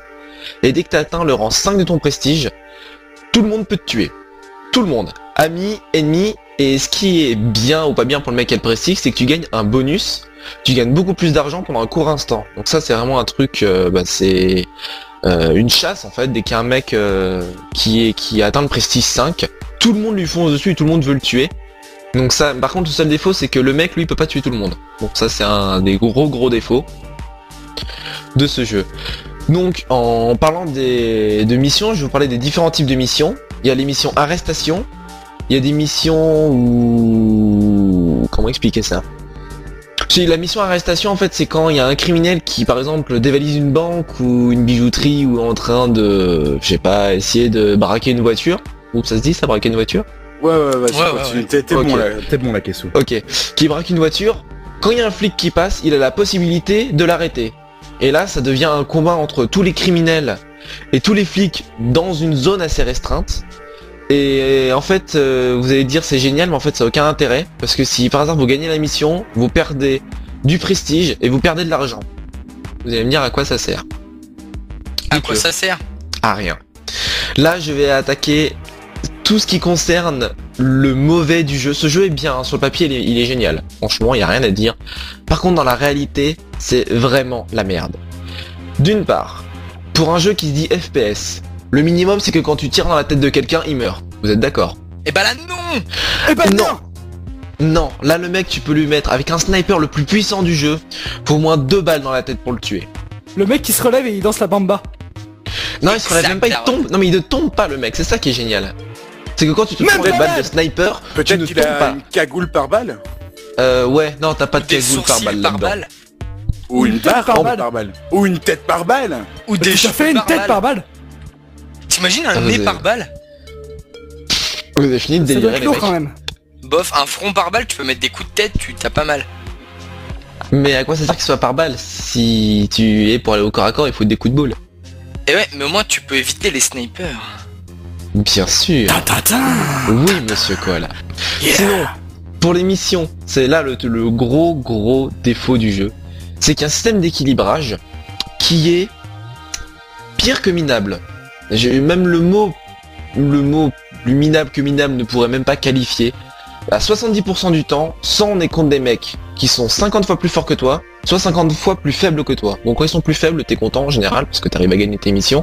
Mais sinon, tu galères à mort. C'est rare de tomber contre des missions où soit tu domines, soit tu te fais carrément dominer. Y a pas de truc vraiment équilibré, je sais pas comment ils ont foutu leur truc, mais c'est vraiment la merde. J'ai oublié de vous dire un truc d'ailleurs par rapport à ça. Le jeu est gratuit. C'est au moins la petite note qui est intéressante, mais le problème, comme tout jeu gratuit qui se respecte, il y a un système payant. C'est-à-dire que dans ce jeu, tu peux te payer des armes avec ta vraie thune, et ces armes sont, comment dire, les armes que t'as dans le jeu à la légale, en gros, c'est un lance-pierre, et les armes que tu as avec ton vrai argent, c'est Hiroshima et Nagasaki en un. En gros, quand t'as un mec qui a une arme payée, c'est même pas la peine, tu peux pas le tuer. Je sais pas, l'arme tire 50 fois plus vite, elle est plus puissante, le système de visée est meilleur, enfin c'est totalement dégueulasse et déséquilibré. Voilà, faut être riche pour gagner en gros. Non, en fait, on sent que dans ce jeu, ils ont plus pensé au profit qui pourrait se faire plutôt qu'au plaisir du joueur, quoi. T'as dit que c'était un jeu gratuit ou pas? Oui, je l'ai dit. Ok. Donc c'est un peu bizarre de mettre un jeu gratos si c'est pour après mettre du contenu payant. Je dirais que League of Legends c'est un jeu gratuit avec un contenu payant, sauf que le contenu payant. Run of Magic aussi. Monsieur quoi, Run of Magic, mais c'est différent. Oui. Coco, oui, il y a beaucoup de jeux qui font ça. Je pense à Pangia par exemple, tu dois payer. Je pense qu'il y a vraiment beaucoup de jeux qui font ça. C'est juste un moyen ou un autre de se faire de l'argent, quoi. Ils sont bien obligés les mecs de le faire. C'est simple, il y avait une étude, un jeu vidéo qui avait prouvé qu'il avait gagné plus en étant gratuit qu'en étant payant. Je sais plus c'est lequel qui avait prouvé ça. Oui, parce qu'après, pendant qu'il était jeu payant, ils avaient perdu dessus, mais quand ils sont passés en gratuit, en fait, comme tout le monde se dit le jeu est gratuit, je peux me permettre de m'acheter quelques petites choses par-ci, par-là. Exactement. Pour améliorer mon stuff, pour avoir plus la classe. Je rebondis parce que Kaisu dit exactement ce que je pense. En fait, quand c'est gratuit, ça attire plus de monde. Il y a un jeu gratuit et tout. On télécharge, on s'attache au jeu, et après, pour aller plus loin, forcément, faut acheter. Et donc là, effectivement, on achète parce qu'on se dit, je peux me permettre. Comme a dit Kaisu, c'est un moyen comme un autre, et c'est un bon moyen. Et c'est vrai que moi je suis le genre de connard qui joue un jeu gratuit mais qui fait je m'achèterais bien ce petit casque, hein. Ouais, voilà. Il est bien ce petit casque. Mais c'est surtout pour ça. Alors si, un gros truc qui est totalement dégueulasse par rapport à l'ancien. Bon, forcément, il n'y en a aucun d'entre vous là présent sur le plateau qui a joué à l'ancienne version d'APB. Je suppose de toute façon. Moi j'ai joué à la nouvelle, je crois. Voilà. L'ancienne version d'APB, ce qui était bien, c'est que quand t'avais fini de monter un contact, t'avais une arme, tu gagnais une arme. Donc ça c'était bien. Tes armes, quand tu les achetais, elles avaient une durée illimitée. Ça c'était bien aussi. Maintenant, quand tu achètes une arme à ton contact, elle a une durée de 10 jours. Alors déjà l'arme elle coûte la peau du cul et tu l'as pendant 10 jours, donc c'est déjà un peu soit une incitation à te faire jouer longtemps, soit c'est l'incitation à te faire payer les armes avec ton vrai argent qui elles sont illimitées. Donc à mon avis c'est surtout ça. De plus, quand t'as fini ton contact tu ne gagnes plus d'armes. Ça c'est vraiment dégueulasse. Et le gros truc dégueulasse, c'est blindé de cheaters. Je n'ai jamais vu un jeu gratuit, MMO, FPS ou FPS tout court, avec autant de cheaters au millimètre carré. Je pense, sans mentir, qu'en 70 heures de jeu que j'ai fait, j'ai dû faire à peu près une vingtaine de missions où j'ai pas croisé de cheaters. Je trouve ça détruit le jeu. Wow. Pourtant, ouais. Je sais pas comment ils ont fait. En plus, le truc c'est que c'est des mecs qui ont payé, parce que j'ai quand même regardé les cheats quand même, parce qu'au bout d'un moment j'en avais marre de me faire buter par des cheaters. Si tout le monde cheat, du coup être un cheater ça a plus aucun intérêt. Pour avoir le moindre cheat, même le plus minime possible, faut débourser au moins 20 euros. J'ai dit non mais les mecs, mais déjà qu'ils déboursent je ne sais combien d'euros. Faut payer. Oui, les cheats sur APB ils sont payants. Non mais c'est-à-dire que c'est le jeu qui offre des cheats ou pas? Non, c'est les cheats qui sont disponibles sont payants, mais je sais pas comment c'est possible ce bordel. C'est des gens qui les vendent ou... Ouais. Je comprends pas. Mais c'est les sites en anglais, donc déjà sur le principe du truc en anglais, j'ai rien capté déjà ce qu'il y avait écrit, parce que mon anglais est vraiment minable, déjà. On a vu, ouais. Ce qui est flippant quand même, c'est qu'il y a des gens qui payent pour ça, quoi. Ouais, Tu payes, c'est non, mais hallucinant. déjà, rien que dans ce jeu, le principe de payer les armes, enfin avec sa thune quoi, c'est ok, tu payes une arme. J'ai croisé un mec, quand je l'ai vu, j'étais mort de rire. Il y a pas si longtemps que ça, si par rapport à la rubrique où je l'ai écrit, il y avait pas si longtemps que ça, ils avaient créé un lot de voitures, il y a 2 voitures, une voiture spéciale flic, une voiture spéciale criminelle. Gangster. Voilà, ouais, gangster si tu préfères. Non, je savais pas. Vraiment adéquate et ils l'ont fait payer. Bon sur ce, c'est la voiture, tu peux pas te la faire, à customiser c'est une horreur, bon ils l'ont fait payer, pourquoi pas. Bon déjà la voiture elle coûte la peau du cul. Et c'est la voiture du générique donc tout le monde la voulait, tout le monde était en train d'écrire vas-y comment t'arrives à la faire. Ils l'ont vendue, j'ai croisé un mec, il avait son arme principale, elle était payée, son arme secondaire était payée, ses grenades étaient payées, et sa voiture était payée. Je me suis dit mec tu sais t'as déboursé combien dans ce jeu? Franchement. Et quel intérêt il a au jeu maintenant? Il peut tuer tout le monde, il va plus vite que tout le monde, ça n'a pas d'intérêt. Il a détruit le gameplay du jeu, mais ça sert à rien. C'est nul. Je trouve ce jeu est une déception Juste un pour sentiment moi. de puissance, quoi. Ouais, mais à quoi ça sert quoi? Le sentiment de puissance quand t'achètes des trucs cheatés, ça sert à quoi?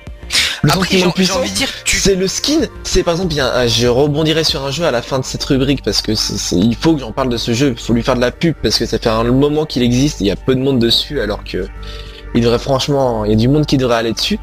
Pour finir là-dessus, au-delà du fait que j'ai dit plein de trucs mauvais, le seul truc vraiment excellent de ce jeu, c'est la personnalisation du véhicule et du personnage.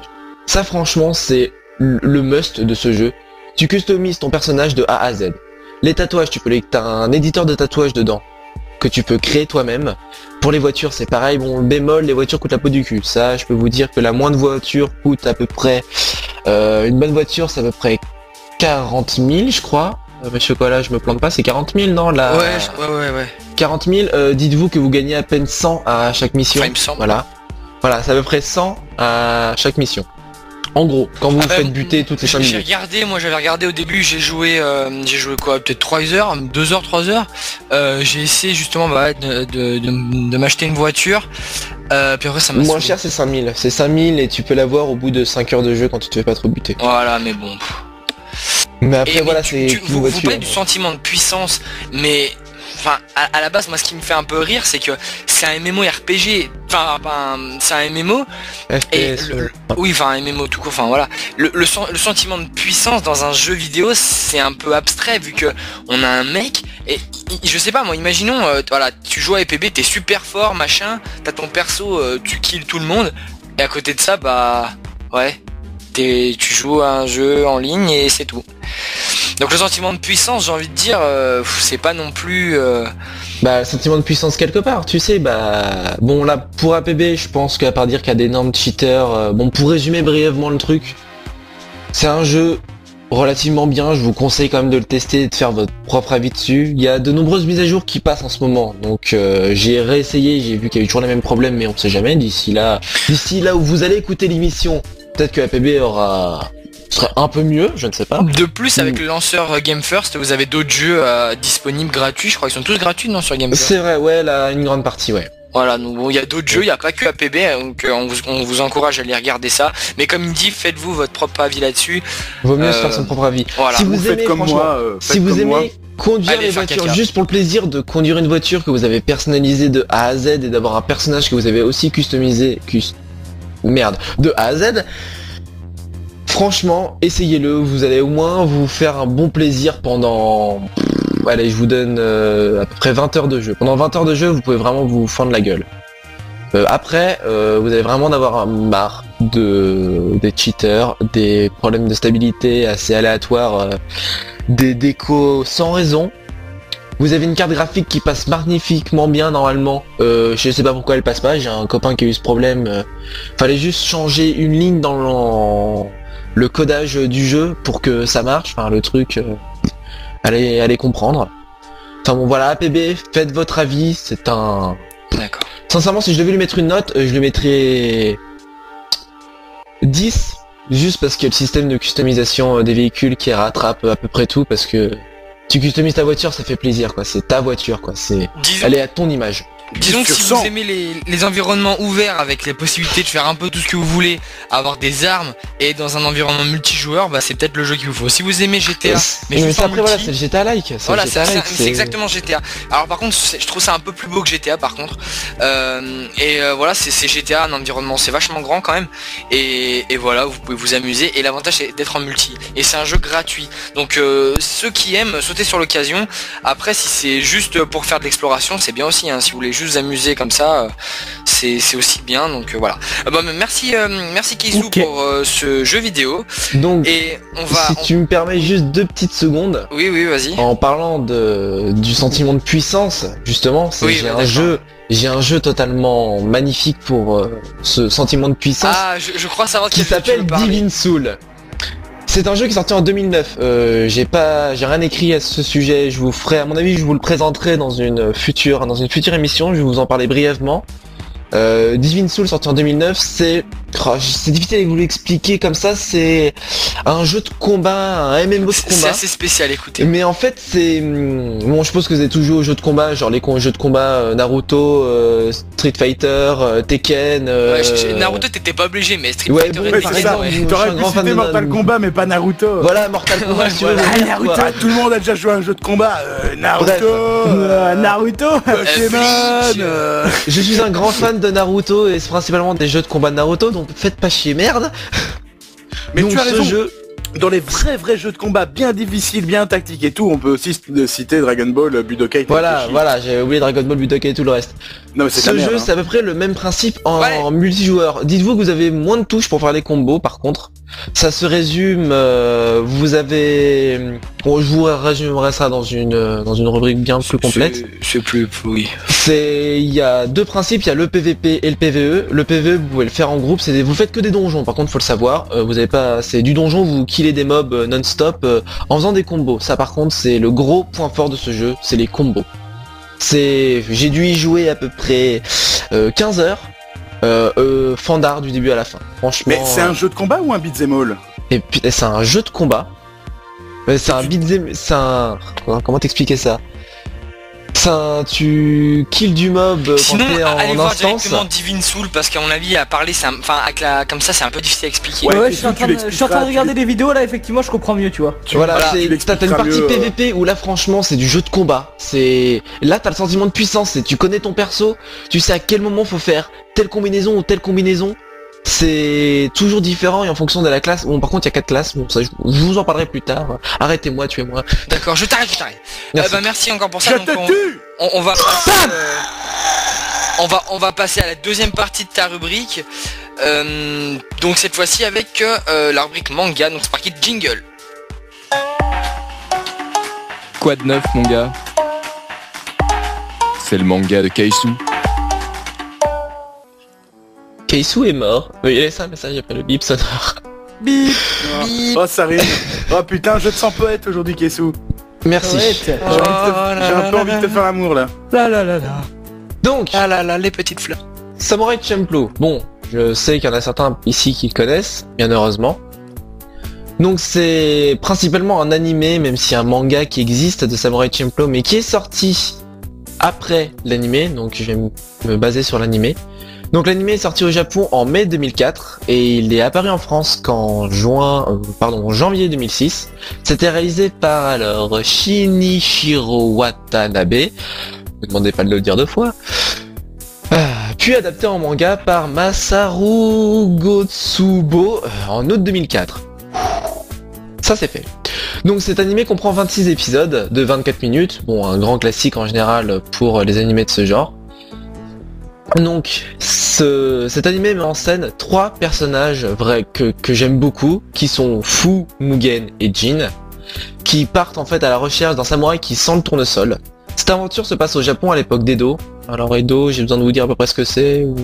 Bah dis-le Situé. rapidement pour Bon, ceux qui Edo en savent fait pas. c'est Alors attends, faut que je trouve Moi. le mot. Je sais C'est le pas. Japon médiéval en fait, voilà. C'est le Japon Non mais Edo médiéval. c'est une ère en fait, c'est une période de l'histoire au Japon. Il y a eu pas mal d'ères comme ça et Edo en fait partie. Et je sais pas si c'est celle où il y a eu pas mal de guerres civiles, mais Edo ça Bah fait partie si, de des c'est dernières principalement ères, ça, mais en gros c'est le Japon médiéval quoi. Enfin, voilà, mais c'est la fin du Japon médiéval. Edo ça se termine. Ah non, Edo c'est pas, sûrement, oui. pas. Si, même ils le disent dans Samurai Champloo, mais c'est là. Alors, je suis pas sûr, il me semble que c'est la fin. Enfin, que c'est vers la fin de l'ère médiévale du Japon. Voilà. Ok. Ok. C'est le Japon médiéval. Voilà. Donc je vais vous parler un peu des persos. Il y a Fu, qui est une jeune fille qui cherche en fait... Fou. Oui, Fu. F-U-U. Fou. Et ça te fait rire? Ouais, Je sais pas pourquoi. Fou. Excuse-moi, tu es? Je suis fou. Non. ok. Donc en fait, dans... le- T'es Gacha, T'es Gacha, nous avons tu vas perdu pas T'es faire ta Gacha. tu vas pas faire ta rubrique finalement. Ok, non, ça, je... Tu vas aller dodo? Je vais faire un gros dodo. Allez, un gros dodo, Gacha. Aide à faire caca, alors. Un dodo, ouais. Je passe à toi de faire un gros dodo. Devais faire caca et dada. Allez, samouraï, Allez, là, vas-y. Champo, là. Ah là Samurai là. Champloo. Donc... elle était facile celle-là. Mais c'était Gacha qui l'a fait. J'ai pas entendu, non, j'ai Ça rien va, fait. C'est toujours la faute de tes Gacha de toute façon, hein. Mais ça m'a fait rigoler. Jamais c'est un jamais en Gacha question, pour hein. Allez, c'est bon. Donc Fu en fait c'est en début du manga, c'est une jeune fille qui travaille chez des amis de sa famille pour vivre parce qu'elle a malheureusement perdu ses deux parents. Donc dans le magasin où elle travaille, enfin c'est plutôt un restaurant, elle rencontre un samouraï qui s'appelle Mugen, qui est un vagabond qui à peu près dégomme tout ce qui bouge et tout ce qui lui plaît pas. En gros c'est un emmerdeur de service. Il a Il un truc de rencontre- clochard aussi, non? Aussi il a des cheveux coiffés en pétard, c'est Voilà, bien. Soit dit en passant. J'adore sa C'est le coupe de perso à cheveux. l'arrache quoi. Et il y a un autre perso qui est, enfin, une autre personne qui rentre plutôt, qui s'appelle Jin, qui est un Ronin. Alors un Ronin, je sais pas s'il faut que je vous dise qui c'est aussi. Un mercenaire. Yep. Enfin, un Exactement. Ronin c'est un samouraï déchu qui n'a plus de maître. Qui a trahi son maître, enfin qui Voilà, n'a plus ou de qui l'a maître. trahi ou qui a plus de maître. Et Et qui du coup ça devient un samouraï du coup qui est... devient, voilà. Ouais, c'est un c'est tous samouraï des errant. vagabonds de manière. En ouais, dedans sont tous des vagabonds. En Donc, fait, dans c'est le un premier manga de épisode- SDF, quoi. Exactement. Un peu, ouais. Dans le premier épisode, il y a Fu qui aide Mugen et Jin à se sortir. Ils ont fait les cons, quoi. Franchement, ils ont brûlé. Une taverne. Ils ont brûlé une taverne, ouais. Il y a Oh, les cons. Jin qui a essayé les de fous, défoncer la gueule du magistrat du village. Il y a Mais Mugen ils sont qui a encore fous. ouvert sa Il a aussi gueule. coupé des doigts, cassé des doigts. Il a au coupé les fils doigts du fils du magistrat, mais Ouais, franchement, voilà. il y a des.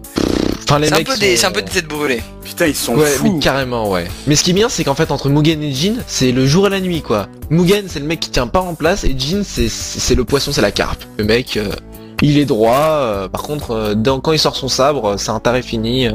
Pas moyen de l'arrêter. Donc, quand Fu a enfin réussi à les sortir de cette emmerde, en fait, c'est la petite fille de 16 ans qui les aide. Ils partent en voyage à la recherche d'un samouraï qui sent le tournesol. Vous allez me dire, c'est vague quand même, un samouraï qui sent le tournesol. Bah non, il suffit de renifler. Ouais, bah en fait, tout le principe de l'animé est basé là-dessus, c'est qu'en fait, ils cherchent un L'intrigue, peu même. rien du tout, quoi. Ils Non, partent c'est un pas peu à qu'ils cherchent rien du l'aventure, tout, mais- mais en fait, ils partent un peu sans rien savoir, quoi. Voilà, c'est exactement ça. Quand les deux, on peut dire les deux guerriers, leur demandent à Fu Les qu'est-ce deux qu'elle porte-sabres. voilà, qu'est-ce qu'elle veut, qu'est-ce qu'elle cherche. Elle leur dit le samouraï qui sent le tournesol et il la regarde comme une tarée. Mais Ouais, c'est quoi déjà, ton Mugen, il problème? sait même pas ce que c'est qu'un tournesol, donc Voilà, il sait pas ce que c'est qu'un tournesol. Mais bon, disons que toute l'intrigue de l'histoire va se baser sur ça et sur cette recherche de ce fameux samouraï qui sent le tournesol. Pendant tout, il y a combien d'épisodes au passage? 26 épisodes. Voilà, bah, pendant les 26, il y a quelques hors-séries aussi. Notamment un sympa où il bouffe des piments et il se trouve transformé en zombie et tout, c'est assez sympa. Il y en a un aussi avec dans un temple, je sais plus ce qui se passe, il fume de la weed. l'herbe. Ouais, de la weed, voilà, ils sont tous défonce. Non, c'est sympa. Donc je te laisse terminer.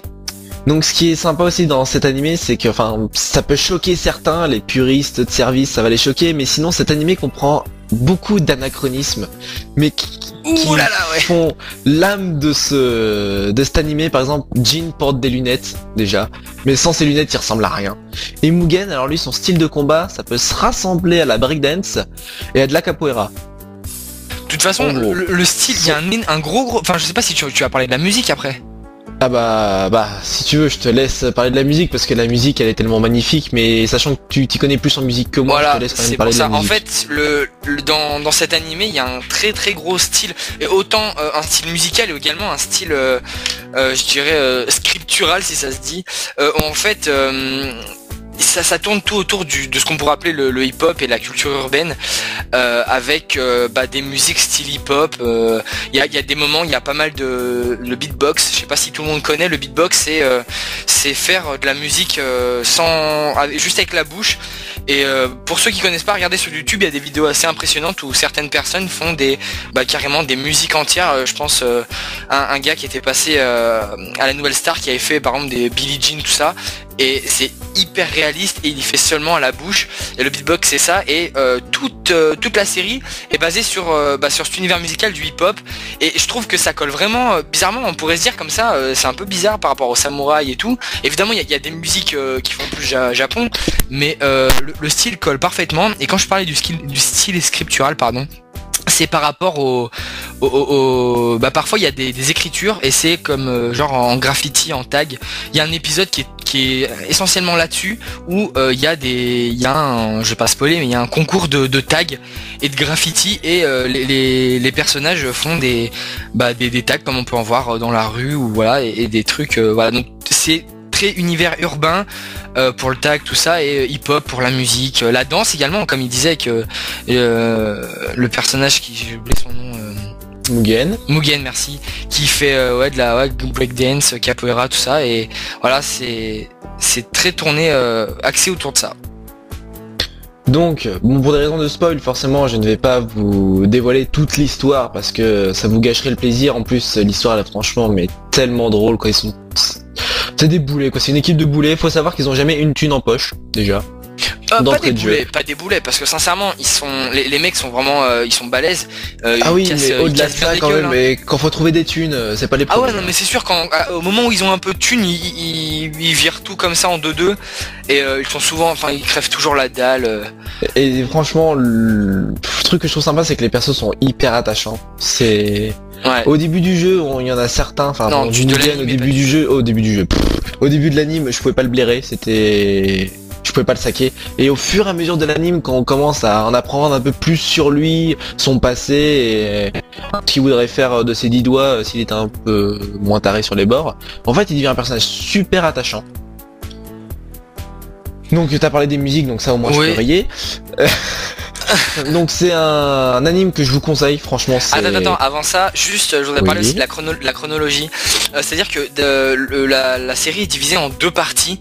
D'ailleurs il y a un petit passage assez sympa où on les voit dans un cinéma et ils font un peu, je sais pas, qu'est-ce qui s'est passé dans l'épisode d'avant, mais genre sur toute la moitié de la saison. Ah non, c'est pas un cinéma, c'est qu'ils ont piqué le journal intime de fou et qu'ils sont en train de le lire comme des salauds. Ah oui, non, excuse-moi, c'est vrai, mais il y a quand même la série est quand même divisée en 2 parties. Mais c'est vrai que l'histoire du cinéma, c'est... Enfin, je sais pas où t'as vu que c'était divisé en 2 parties. Mais si, à un moment, je crois qu'il y a ça, je sais plus exactement, mais il me semble que je l'ai vu où il parle d'une partie 2, c'est coupé, il me semble. Et même au-delà de ça, même si c'est pas marqué, moi je trouve qu'il y a une chronologie assez spéciale, c'est-à-dire que sur les 10-15 premiers épisodes, il y a vraiment, c'est un humour bon enfant, c'est...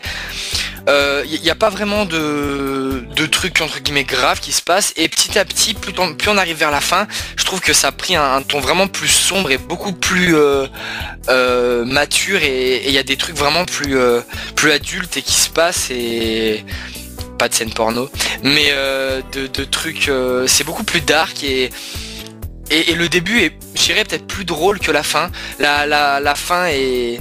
Il y a des passages un peu tristes. Et un peu tragiques, mais c'est normal, ouais, regarde. Voilà. Je comprends ce que tu veux dire par diviser en 2 maintenant. C'est qu'en fait, dans les 15 premiers épisodes à peu près, ils cherchent des indices concernant le samouraï qui sent le tournesol. Ouais. Et justement, à partir du moment où ils arrivent à trouver des indices, en fait, le truc c'est le samouraï qui sent le tournesol, en fait, faut pas le trouver en fait. Donc c'est pour ça que ça devient beaucoup plus noir, c'est que c'est assassinat sur assassinat, enfin c'est... Je dirais là où ça commence un peu à partir en cacahuète, c'est le moment où ils se séparent. Je sais pas si tu te rappelles de cet épisode où... Ah oui, bah, je me rappelle très bien. Voilà, où oui. ils prennent tous. Mais moi je pense que c'est à peu près dans ces épisodes-là où il y a une petite rupture. C'est pas une rupture entre l'amitié des héros, parce qu'au final après ils redeviennent... Ils en ont marre quoi en fait. Voilà, ils en ont marre. Mais je dirais que c'est une petite rupture par rapport au scénario et à la trame de l'histoire, où il y a une séparation, et que plus on avance dans l'histoire, ouais, plus c'est tragique, plus c'est moins, c'est pas que c'est moins drôle, mais il y a moins de scènes loufoques et marrantes quoi. Même si la série est très très drôle. Enfin, il y a des moments où on est pété de rire. Hein. Et aussi, je conseille vraiment la VO, la VF est plutôt bien. Même excellente, attends. VF, oui, ah, mais la VF elle est énorme. Ça fait partie des VF où c'est des acteurs, des doubleurs pardon, qu'on voit pas souvent et qui doublent plutôt. Mais la VO est tellement mieux, je trouve que... Forcément, mais... Oui, forcément. Mais il faut souligner quand même que c'est vrai que la VF est pas si mal que ça. Mais je la trouve même très bien, personnellement. D'ailleurs, il y a je la mets au même niveau que la VF de Full Metal Alchemist. Parce que la VF de Full Metal... Je la trouve bien. Enfin, moi, d'un avis personnel, je mettrais Samurai Champloo un peu au-dessus quand même. Oui, enfin bon. Ah, j'ai bien aimé aussi la VF de Full Metal. Voilà, et donc là il y a le coffret, il y a peut-être un an qui est sorti, le coffret qui comprend tous les épisodes et un coffret collector. Maintenant la série, je vous conseille vraiment de l'acheter, elle vaut plus très très cher. Je pense que le coffret il doit tourner autour de peut-être une trentaine ou 40 euros. Je crois que c'est ça, oui, je suis à la Fnac l'autre jour, je crois que c'était ça. Voilà, donc vraiment pour ceux qui veulent découvrir, qui aiment tout ce qui est Japon, samouraï, baston, parce qu'autant c'est marrant, autant il y a des bons fights et les combats sont vraiment prenants. Et ton surton, ouais, c'est assez intéressant quand même, de passer du rire à l'action en si peu de temps, c'est vraiment... Et ce que j'aime beaucoup, c'est que comparé à d'autres mangas où il y a du combat, c'est vachement fluide et les combats ils durent pas 40 ans quoi, c'est le truc, c'est 4 coups de sabre... D'ailleurs, ça se profile un peu, mais après c'est pas trop long, je trouve. Voilà, le combat n'est pas long. Non, c'est sûr. C'est un manga, pardon, enfin un animé de style shonen, mais pourtant on n'a pas tous les clichés un peu chiants du shonen où c'est le héros qui doit sauver machin. Non, là il y a, enfin c'est vraiment à part et ça fait partie de ce genre. Oui, mais enfin c'est comme si il y en avait, on prend en compte un héros, enfin et c'est vraiment ce genre de séries qui sont à part et qui font vivre vraiment une expérience nouvelle, et on va pas avoir les mêmes sensations en regardant cette série qu'en regardant par exemple Full Metal ou une anime comme ça, parce que voilà, il y a 26 épisodes, je sais pas, il doit y avoir peut-être 2 heures, les épisodes font 20-25 minutes. Oui, 24. Voilà, et les génériques sont très bien aussi, ils changent pas, mais les premières fois ils sont sympas, donc voilà. Toi tu recommandes la série? Ah bah carrément, oui. Ah voilà, bah moi aussi. Donc vraiment pour tous ceux qui aiment le genre Japon médiéval, samouraï, tout ça, aussi c'est très précis sur l'histoire. Il y a pas mal de références aussi, des trucs vraiment sympas par rapport à l'histoire, des anecdotes. Pas mal de trucs qui ont rien à voir aussi. Oui, le match de baseball. Ouais, alors ça c'est, il y a un truc, il y a un match de baseball, il y a des Américains qui viennent et le match est juste tellement bon quoi, épique. Il y a des mais, par contre c'est vraiment, il y a des moments j'ai trouvé ça loufoque, limite oppressant quoi, comme un peu l'épisode avec les piments où ils bouffent, ils se transforment en zombies. J'ai trouvé un peu oppressant parce que c'était tellement loufoque et tellement spé que je me suis pas senti très très bien, j'étais un peu voilà, et oui, et pour finir, je sais plus ce que je voulais dire. Bah tu vas laisser parler du manga maintenant. Ouais, rapidement, et voilà, une bonne série qu'on conseille à tous. Donc le manga papier, ça va être très très rapide. Donc il est inspiré forcément de l'animé présenté précédemment. Il ne comprend que 2 tomes. Donc vous allez me dire 2 tomes, c'est quand même très très court. Il y en aura pas d'autres parce que je sais, pour des raisons qui sont inconnues, il y en aura pas d'autres. Sûrement, ouais. En soi, les 2 tomes, ils sont, je vais dire bof quoi, parce que voilà, pour moi, pour un avis totalement personnel, Samurai Champloo c'est l'anime quoi. Franchement, les combats, ils sont beaucoup mieux rendus en anime que sur papier. Disons, ça manque de dynamisme sur papier et les dessins sont pas tout à fait les mêmes. Et ça suit pas la même trame scénaristique. C'est en fait, il y a d'autres personnages dans le manga qu'il n'y a pas dans l'anime, donc ça peut perturber certains. Sinon en soi, ça va, ils sont pas trop mal les tomes. Hein. Ouais, non, mais disons, comme l'anime, Samurai Champloo à la base c'est fait pour être un animé et non un manga. et bah forcément en manga quand c'est réadapté, forcément bah on peut y perdre. Si tu prends un exemple, bah voilà, ça, Full Metal, le manga est beaucoup mieux que l'animé. Ah mais selon l'animé quand moi. même est énorme. Ouais, alors c'est vrai, c'est comme One Piece, le manga est beaucoup mieux que l'animé, et c'est sûr que c'est bien de regarder. Enfin moi je regarde One Piece, j'ai lu les mangas et je regarde l'animé, parce que l'animé va plus loin maintenant que le manga en VO STFR, mais c'est le principe de tous les trucs, à part quelques rares exceptions. Globalement quand on part d'un format de base et qu'on le réitère sur d'autres formats, bah forcément on peut perdre de la qualité, et là c'est ce qui s'est passé, et on voit ça tout le temps. Et à part quelques rares exceptions que j'ai pas en tête, c'est toujours le cas quoi. Voilà, donc j'ai fini pour Samurai Très bien. Champloo. Et ben merci, Voilà. merci Keisou pour cette critique sur APB et Samurai Champloo. Et donc maintenant, attention. T'es qu'un chien, tu m'as annoncé, je vais t'annoncer aujourd'hui, mesdames et messieurs, sur Live Origins, émission 6, Live Origins 2.0. Nous sommes le 26/08/2011, il est 18h48. Comme d'hab, T'es qu'un chien va nous parler d'un jeu vidéo. Et si je vous dis I'm back baby, qu'est-ce que vous me dites? Cooking Mama! Qu'est-ce que tu me dis? Cooking Mama! Cooking Mama! Cooking Mama 9, oui! Non, plus sérieusement, t'es qu'un chien, qu'est-ce que tu me dis? Duke Nukem Forever. Pouh! Ah, ce nom. La suite de Duke Nukem. Donc c'est parti, jingle! Allez, mais saute! Le jeu vidéo de T'es qu'un chien. Duke Nukem. Putain, c'est enfin moi, je me suis jamais autant fait chier dans une émission, quoi. Eh, c'est ça de passer en dernier. Ah, bah c'est vraiment lourd. On l'a fait avant toi. Ouais, bah vous le ferez après moi aussi. Bon, mes petits loulous, bonjour à tous. Je vais vous parler aujourd'hui de Duke Nukem Forever, comme Coco l'a annoncé, la suite de Duke Nukem 3D. Je fais une petite ébauche que je n'ai pas écrit vite fait avant ça. Il y a eu plusieurs suites à Duke Nukem 3D, il y a eu Duke Nukem Time to Kill et Land of the Babe sur PS1, il y a eu le Manhattan Project sur PC, mais c'est des jeux tellement nullissimes que je n'en parlerai même pas. Duke Nukem pour moi c'est Duke Nukem 3D avec la version atomique pour les 2-3 patchs en plus et 2-3 add-ons en plus qu'on trouve sur le net, notamment la version Washington que moi j'ai bien aimé. Donc Duke Nukem Forever sorti le 10 juin 2011, donc c'est tout récent, édité par 2K Games, BioShock, et développé entre autres, je dis entre autres par Gearbox parce que c'est eux qui ont repris les bases finales de l'ébauche de 3D Realms, donc ceux qui ont fait du Duke Nukem 3D. Le jeu existe sur PC, PS3, 360 et Mac et est déconseillé aux moins de 18 ans. Voilà.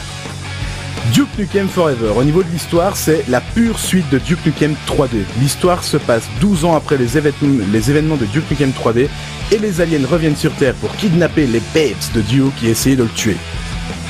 Voilà, c'est tout pour l'histoire. Y'a que ça. En même temps, c'est Duke Nukem. C'est ça, voilà, le plus de Duke Nukem, c'est son univers décalé. Oui, c'est les petits commentaires quand t'avances, le Duke qui dit des trucs. Bah, il y a les phrases types qu'on retrouve, le Hail to the King, baby. Il y a tous les trucs comme ça qu'on retrouve, mais en plus, il y a des nouveautés qui sont, mais tout simplement magnifiques. Et ce qui est génial, c'est les petits clins d'œil à gauche, à droite, j'en citerai un. Par exemple, on est dans l'ascenseur, dans le casino de Duke Nukem. Ça, c'est marrant aussi. Et on a la musique du niveau 2 de Duke Nukem 3D.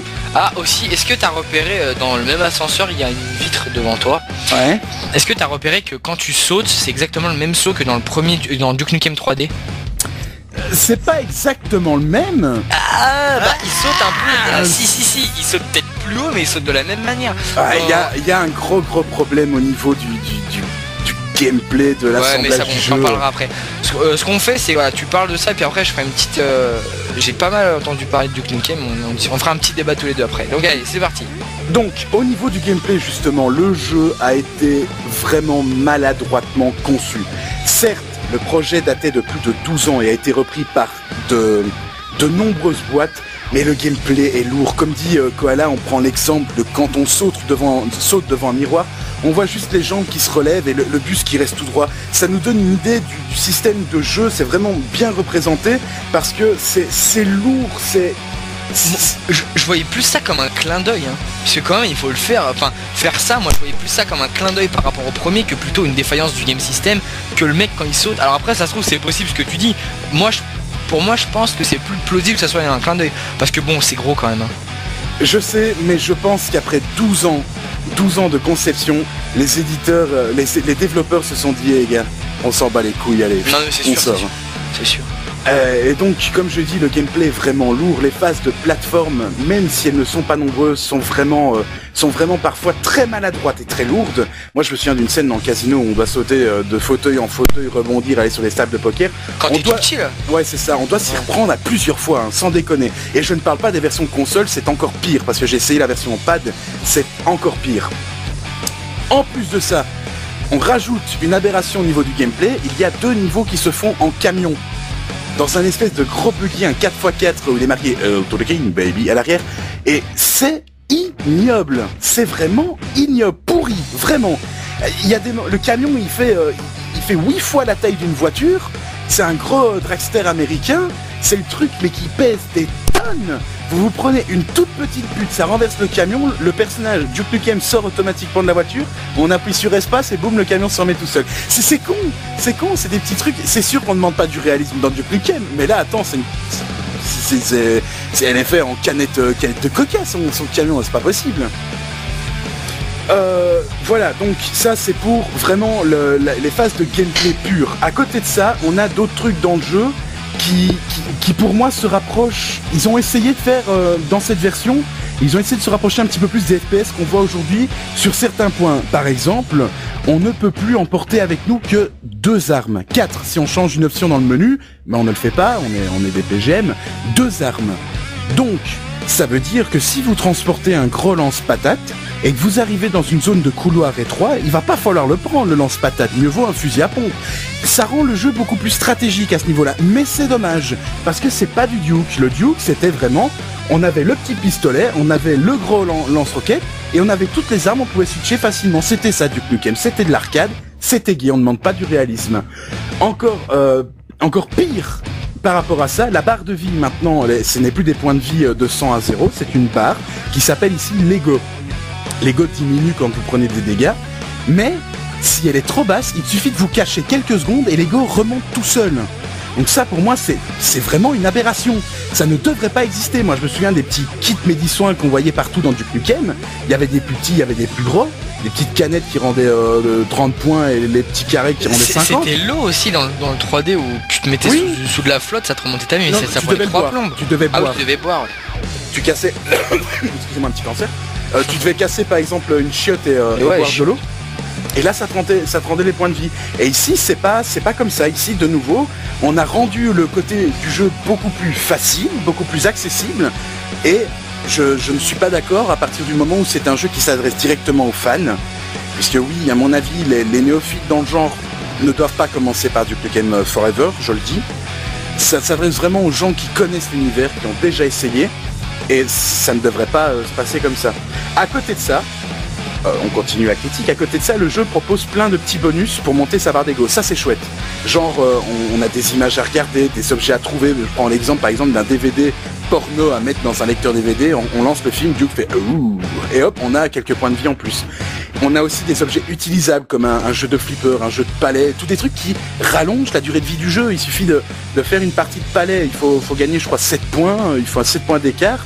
Mais si on n'y arrive pas, il faut recommencer. Et c'est ça qui est gai, parce que quand on arrive sur la fin, on dit ah merde, je vais revenir au niveau précédent pour essayer d'avoir plus de points de vie, parce que je n'y arrive pas. Ça arrive quand on joue en mode difficile, ça arrive, et c'est ça qui est gai, ça rajoute un petit côté plus au jeu.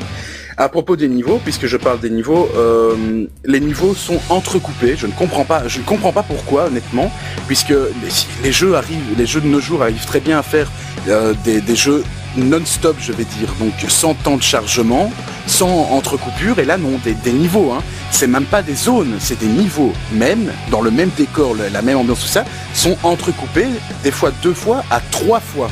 Et ça, je ne comprends pas pourquoi. Je vois bien que le jeu ne soit pas au top de la réalisation vidéoludique, mais là, je ne sais pas pourquoi c'est entrecoupé, je n'en sais rien.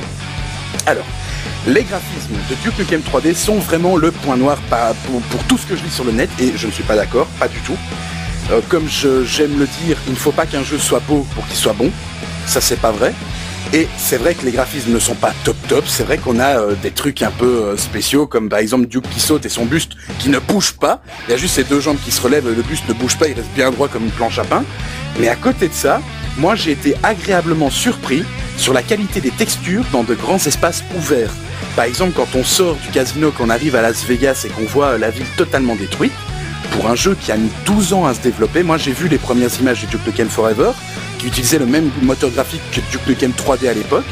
Quand on voit où ils en sont maintenant, je dis chapeau. Le jeu est vraiment potable pour un jeu qui est sorti en 2006-2007. Et ma foi, je joue encore à des jeux qui sont sortis en 2006-2007. Je ne demande pas à avoir une qualité graphique pour tous mes jeux qui ressemblerait à un Battlefield 3. Le jeu est tout à fait potable. Petite astuce à ce niveau-là, de nouveau une aberration de la part de Gearbox. Dans le menu image, dans le menu vidéo, il y a une petite case, il y a une option, c'est effets spéciaux. Si vous la désactivez, les images sont plus belles. Si vous me demandez pas pourquoi. Oui, j'ai vu ça, c'est assez marrant. Ouais, j'ai vu ça sur les Gaming Live, c'était assez drôle. Sur le Gaming Live de jeuxvideo.com. Ouais, voilà. Ouais, ils en ont parlé, mais c'est pas les seuls. Et ouais, non, mais sûrement. C'est vrai que ouais, parce que Gaming Live de jeuxvideo.com, ils ont toujours 3 ans de retard. C'est vrai que ça, c'est une aberration de désactiver quelque chose qui devrait nous permettre d'avoir des images plus belles, alors que c'est pas le cas. Alors donc, pour finir, parce que je finis ma critique, Duke Nukem, c'est un jeu prenant. C'est un long jeu pour un FPS, j'ai passé vraiment de longues heures dessus. Il est vraiment funny, il est vraiment barré. Les fans seront vraiment heureux de retrouver l'univers propre au jeu et qui est vraiment omniprésent. Il y a pas un moment où on se prend la tête, où on est sérieux dans le jeu. Ça n'arrive pas. Comme je l'ai dit tout à l'heure, je pense que les néophytes de l'univers pourront peut-être trouver du plaisir, pourront peut-être prendre du plaisir à jouer au jeu, mais ne comprendraient pas tout ce qu'il y a derrière. Certains diront oui, c'est vulgaire, c'est violent, on voit des nichons, tout ça. Mais c'est Duke Nukem, voilà. Moi en tant que fan, moi c'est mon premier FPS, c'est Duke Nukem 3D, je le dis. Pour moi, ça ne pouvait pas être autrement. C'est Duke Nukem, je savais à quoi m'attendre. Et en plus de ça, moi je trouve fort sympathique qu'à la fin du jeu, oui, parce que je l'ai fini, il vous rajoute des petits bonus. Donc il y a des cheat codes qui se débloquent, on peut grossir les têtes ou des trucs comme ça. Il y a par exemple aussi un calendrier de tout le développement du jeu, de 1996 je pense à aujourd'hui. Et on voit tout le développement, par quelle boîte c'est passé, qui l'a fait, qui a repris, qui a abandonné, tout ça. Donc franchement, je trouve ça sympathique de donner comme ça du petit contenu endgame à la fin. On a fini le jeu et on a quelque chose en échange. On peut aller dans les options et on peut passer encore peut-être 2 heures, refaire une partie avec les grosses têtes, lire le calendrier, regarder les vidéos de développement. On a toutes les vidéos qui sont sorties de 2001 à la dernière vidéo publiée. Et je trouve ça vraiment fort sympa de rajouter du contenu à la fin du jeu. Voilà. Et je rajouterai pour terminer, pour les joueurs PC, parce que moi je joue sur PC. Ah oui, ça je le dis vite fait, les voix, c'est la propre voix de Duke Nukem. C'est le même doubleur que pour Duke Nukem 3D. C'est les mêmes voix, c'est extraordinaire. Malheureusement, les joueurs console ne pourront soit que jouer en anglais, soit que en français. Ce qui, pour ceux qui ne parlent pas anglais, peut être assez embêtant, parce qu'il y a vraiment parfois, on vous dit où aller, c'est pas comme dans Duke 3D où c'est un chemin scripté en couloir. Ici, on vous dit parfois où aller ou quoi faire, il faut le comprendre. Et donc ça, c'est assez handicapant. On a en français la voix de Schwarzenegger, qui colle bien. Franchement, ça va, ça passe.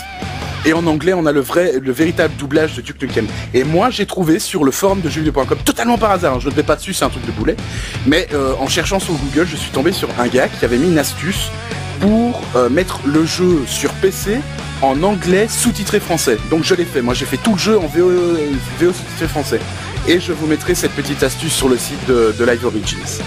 Voilà. Merci Tekinchien. Moi je voudrais juste rebondir un petit peu sur ce que tu as dit parce que j'ai suivi l'actualité un petit peu de Duke Nukem et j'ai pu tester un petit peu et enfin moi il y a des trucs qui m'ont fait marrer, je dirais, comme un petit exemple, par exemple au tout début du jeu on est dans les chiottes et on peut prendre de la merde et la jeter. Bon, ça m'a fait rire. C'est comme ça. Voilà, c'est Duke Nukem. C'est Duke Nukem. C'est Duke Nukem. C'est vrai que le jeu, je trouve, enfin moi je trouve que c'est un peu une aberration parce que je fais pas partie des fans, mais je me mets à la place des fans. Que ça fait 12 ans, les mecs ils attendent ça et que franchement en 3D j'avais joué Duke Nukem 3D et franchement j'avais bien rigolé, c'est bien sympa tout ça, mais au bout de 12 ans les gens s'attendent vraiment à un truc quoi, et tu sors ce machin dis ok c'est vrai, tout ce que t'as dit c'est vrai, et que les mecs ben à l'époque machin ça était bien, mais maintenant au jour d'aujourd'hui des graphismes comme ça, moi j'ai trouvé rigide, j'ai trouvé un peu... Non mais faut prendre la comparaison aussi, Coco. Déjà il faut bien te dire que ce jeu c'est du bonus. Mais tu bonus à 50 € quand même hein. 40 €, et il ne devait pas sortir, donc moi déjà je suis heureux. Un jeu à 40 € de cette longueur là, je suis heureux vraiment. Et il faut savoir aussi que les gens d'aujourd'hui ne sont pas les mêmes que les gens d'hier. Il y a une époque où moi je jouais au FPS, je jouais à Doom, je jouais à Quake, je jouais à Unreal et à Blood, les plus vieux que moi, parce que c'est des jeux qui sont sortis avant que je ne me mette vraiment à jouer. Les plus vieux que moi se souviendront de la magnifique époque de Blood ou de Samurai, je ne sais plus quoi. Ou de GoldenEye. Non, ça c'est déjà bien après. Faut remettre dans le contexte, les gens d'aujourd'hui, ce qu'ils veulent, c'est du Call of Duty ou du Battlefield en multijoueur avec un truc super réaliste et tout. Mais je pense que les gens qui attendaient réellement Duke Nukem Forever ne s'attendaient pas à ça. Ils ne voulaient pas du réalisme, ils ne voulaient pas du Battlefield, ils ne voulaient pas du Call of Duty, ils voulaient du Duke Nukem. Et je rappelle quand même, pour ceux qui diront encore une fois, ramasser une crotte et l'acheter, c'est dégueulasse, que dans le 3e niveau de Duke Nukem dans la prison... Je dis pas que c'est dégueulasse, hein, non mais il y en a qui l'ont, je l'ai lu sur internet, sur plusieurs forums et sur plusieurs sites. Il y en a qui disaient, c'est dégueulasse, je veux bien du Duke Nukem, mais là on tombe un peu dans le pervers dégueulasse, c'est trop. Je rappelle quand même que dans le niveau 3 de Duke Nukem où on est en prison, il y a dans des salles des espèces de litières, des bacs à caca, et si on écrasait des crottes, on marchait, on avait une empreinte de crotte tout le long du couloir. Je le rappelle. Voilà. Et c'est ça que je veux bien faire comprendre aux gens, c'est que les fans, les grands fans, les mecs qui ne voient que par Call of Duty en mode multijoueur, les gars qui achètent Black Ops sans jamais faire le solo et directement plonger sur le multijoueur, c'est certain qu'ils ne trouveront pas leur compte. C'est sûr et certain. Mais les gars qui comme moi prennent énormément de plaisir sur un FPS solo, qui a une bonne ambiance, qui m'a fait rigoler et qui m'a fait prendre du plaisir sans regarder ma montre, ils trouveront leur compte. Qu'il y a des jeux très beaux, certes, mais il y a des moments où tu te dis, oh là, ça commence à faire long, cette mission elle me fait chier. Tu vois la différence? Il faut repasser ça dans le contexte. Bah disons que moi personnellement maintenant ce que je me rends compte c'est que les jeux solo tu vois je peux plus trop, je joue un Call of Duty en multi, tout ça, Counter, Team Fortress, et maintenant le solo, bon là récemment, aujourd'hui et cette nuit, je me suis plongé dans Deus Ex, le nouveau, et il est ouf quoi. Mais le solo sinon c'est vrai que moi je suis plus comme tu dis pas comme toi, où moi je pense que je prendrais pas de plaisir à faire un jeu en solo comme ça, surtout que Duke Nukem après moi c'est vrai que sûr que j'ai aimé mais je suis pas fan. J'ai joué un peu au 3D mais c'est sûr que j'étais trop petit et moi quand j'ai commencé à jouer c'était Duke Nukem 3D, c'était loin derrière moi et c'était moche. Moi quand j'ai commencé à jouer c'était quoi? C'était la PS1 avec les Worms et Half-Life. Non moi j'ai pas joué à Half-Life, je jouais à un autre jeu, alors je me rappelle plus, c'est genre un ersatz de James Bond, je me souviendrai pas du... Cypher Fight, ah putain le nom en anglais il est hyper dur. Siphon Fighter, voilà. Et je rappelle aussi, pour info, du Nukem 3D et la grande époque de Quake 2, tout ça, c'est cette époque qui a amené le FPS au clavier souris. Ah bah oui, de toute façon moi je suis un puriste de l'ordi et je pense que un FPS ça se joue sur un ordi, sur un clavier souris et pas sur une vieille console avec une vieille manette, même si on peut augmenter la sensibilité. C'est pas la même chose. Ça dépend des jeux, Oh, les jeux solo à la BioShock que tu fais tout seul qui sont déjà lourds à la base au niveau de la maniabilité, c'est sûr que tu peux les faire au pad, mais tu vas prendre un exemple de Counter-Strike par exemple, je prends l'exemple de Counter-Strike, tu ne pourrais pas faire sur console ce que tu fais sur PC. Par contre, il y a un seul jeu où je défendrais les consoles par rapport au PC, c'est les Halo, parce que malheureusement, une grande partie n'existe que sur console. Donc c'est le seul FPS que je défendrais sur console. Donc sinon les autres... le 2 et le 3 sont sortis sur PC il me semble. Le 3 non. Non pas le 3. Reach non plus, et le 3 je sais plus comment... Enfin après, au DST ouais. Voilà. Moi je les ai tous faits mais... alors Halo... de toute façon il y a que ça, mais moi sincèrement je sais que j'aime pas la manette, je suis pas habitué et quand je vois que... Après c'est bizarre mais je joue souvent avec des amis soit sur console soit sur PC et je me rends compte que sur PC il y a beaucoup plus de possibilités et c'est beaucoup plus... Je vais faire un truc dans ma rubrique que je n'ai jamais fait, je vais conseiller et noter le jeu. Oh, t'es sérieux là? Ouais, je conseille Duke Nukem 3D à ceux qui veulent du FPS bourrin et sans prise de tête, sans stratégie, tout ça, ceux qui sont fanats du tir au shotgun. Des caca. Et jeter des caca, ceux qui sont fanats du tir au shotgun et d'arracher des jambes et dans des attaques en mêlée, vraiment dans tous les sens. T'es qu'un chien? Tu sais quoi? Je vais le prendre. Eh ben, ces gens-là, ils vont adorer. Et Le je suis fait fan de d'époque, ça. quoi. le jeu, je lui donnerai l'humble note de 14 sur 20 parce qu'il a une bonne durée de vie, il a une bonne bande son, les graphismes ne sont pas si mauvais que ça, et au final, on prend beaucoup de plaisir à voir tout ce qu'il y a autour du jeu, et donc on prend beaucoup de plaisir à y jouer, contrairement à d'autres jeux où il n'y a rien, les jeux sont vides, on avance, on tue, on avance, on tue. Au final, après 2 niveaux, on regarde sa montre en se disant je commence à en avoir marre. Et souvent, c'est des jeux qu'on ne finit pas. D'accord. Eh ben Peut-être merci beaucoup, sérieusement, t'es qu'un chien. tu mettrais 14 sur 20? Je Ouais, lui mais mettrais attends. 14 Ouais, sur mais 20. Eh ben, tu tu vois, parles de regarde. ça comme un fan, non? Tu parles plus de... Enfin, toi, tu Non, mais penses regarde. que t'es objectif là ou pas? Oui, totalement, je suis hyper objectif parce que j'arrive à donner des bonnes notes à des Fear 3 quand on arrive à sortir du contexte et arriver à dire qu'un Battlefield 3 c'est peut-être pas aussi bien qu'on pourrait l'imaginer malgré que ça soit un des plus beaux jeux sur PC. J'arrive à dire qu'un Black Ops c'est pourri alors que, bah non, on l'a annoncé comme le meilleur jeu PlayStation 3 de l'année 2011, or qu'il n'était sorti qu'en janvier, tu vois. Donc oui, je reste impartial même si je suis fan. Duke Nukem Forever n'est pas la taupe qu'on a annoncé à sa sortie, c'est pas vrai. Pour preuve, je l'ai fini. Je l'ai fini pas simplement en tant que fan, puisque Duke Nukem 3D c'était il y a 12 ans. Il arrive un moment où on se dit c'est bon, le jeu je ne l'attends plus, je passe à autre chose. J'ai joué à énormément de FPS, j'arrive à faire la comparaison et malgré tout je trouve du plaisir à jouer à Duke Nukem Forever. Donc voilà, c'est pas le fan qui parle, je suis impartial quand je parle de jeu. D'accord. Eh ben merci beaucoup. On en est... Je crois que ça va faire juste 2 heures d'émission. Je pense 1h49 et 33 secondes. Ok, donc bon, on remercie, je vais déjà tous vous remercier pour avoir pris du temps pour faire cette émission. À savoir que ça faisait un bout de temps qu'on n'avait pas fait d'émission, tout simplement parce que c'est les vacances, c'est la galère. On va voir cette année, normalement, tous...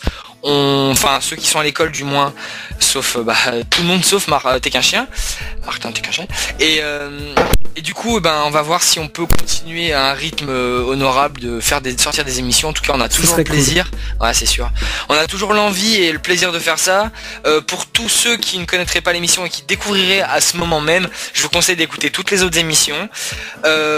On tient compte du maximum de critiques qu'on a et on vous fait plein de gros bisous. Je fais un gros bisou à tous les fans et notamment à notre petite bande de fans qui se reconnaîtront, de nous soutenir et d'être avec nous motiver, nous demander quand est-ce qu'elle sort la prochaine de Hello.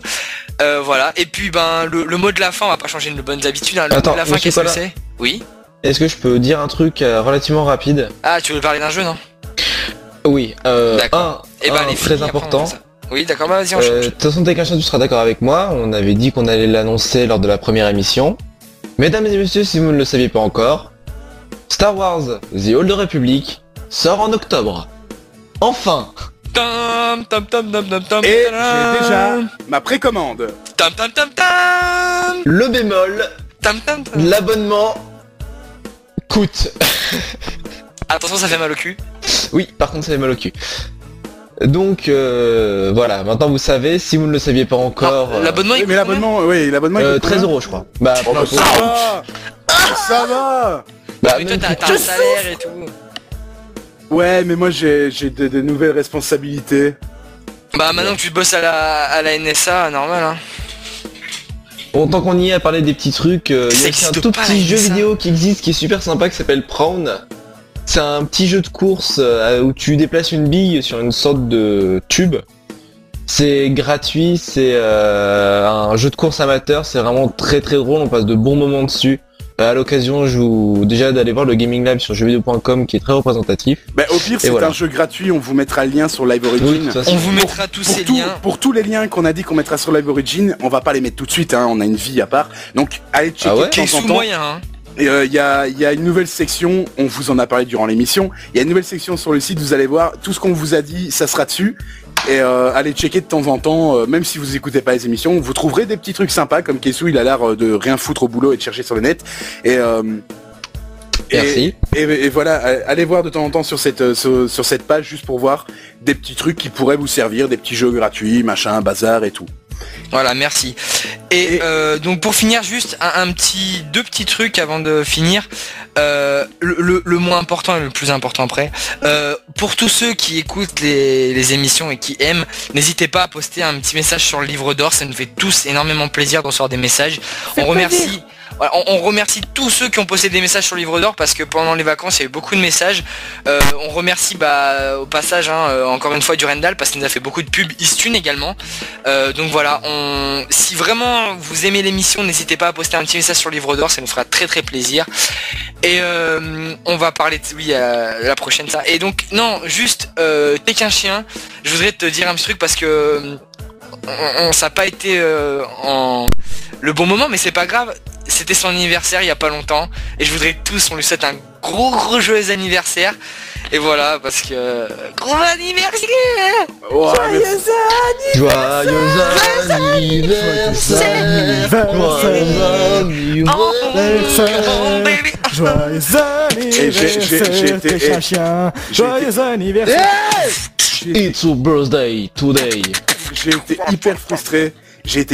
Parce que le joueur du grenier a posté un truc sur Facebook. Il a dit oui, si c'est votre anniversaire, si vous avez été frustré de jamais être au générique du Club de Dorothée, notez votre prénom et je vous mettrai à la fin de l'émission. C'était le jour de mon anniversaire qu'il a posté ça, donc moi j'ai posté mon nom. Il ne m'a même pas mis. Oh non. En plus c'est vrai que j'ai regardé le générique pour voir si je voyais des gens que je connaissais. Et moi je vais rajouter un truc. Merci beaucoup les gars, c'est super sympa, ça me fait plaisir. Voilà. Et je vais juste rajouter, comme dit Coco, pour tous ceux qui aiment, qui nous supportent, ça fait toujours plaisir.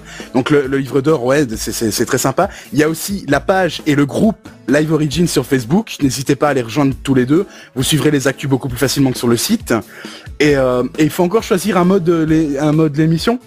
Bah je sais pas, qu'est-ce que vous voulez. On avait pas dit un truc au début d'émission. Non, et lunettes. Bah ouais, parce qu'on a parlé de lunettes et Lucas Keiso on a. Ok, ouais, ça Puis me moi, semble C'est un bon bien les compromis. lunettes. Et moi je mets mes Ray-Ban blanches là, attention. Voilà. Et ouais. Martin mais les tiens, mais Mais Eh ben moi les amis, je mets mes Ray-Ban bleus. ah, Je mets- j'en ai des bleus aussi, j'en ai des noirs. Les amis, voilà. je mets mes lunettes 3D. Oh énorme.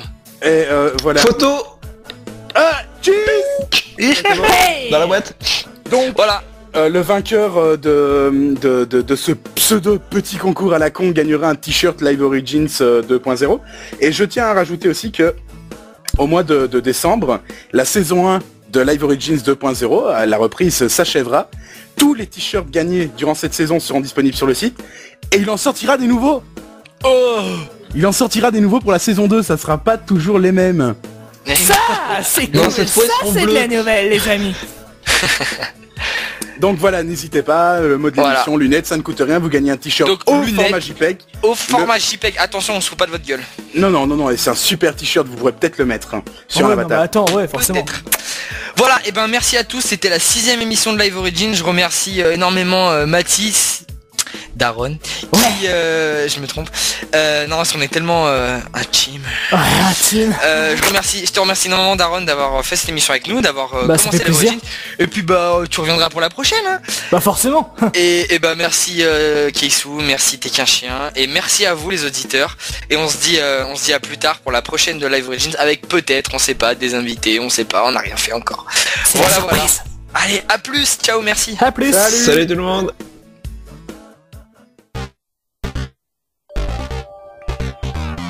Live Origins, version 2.0.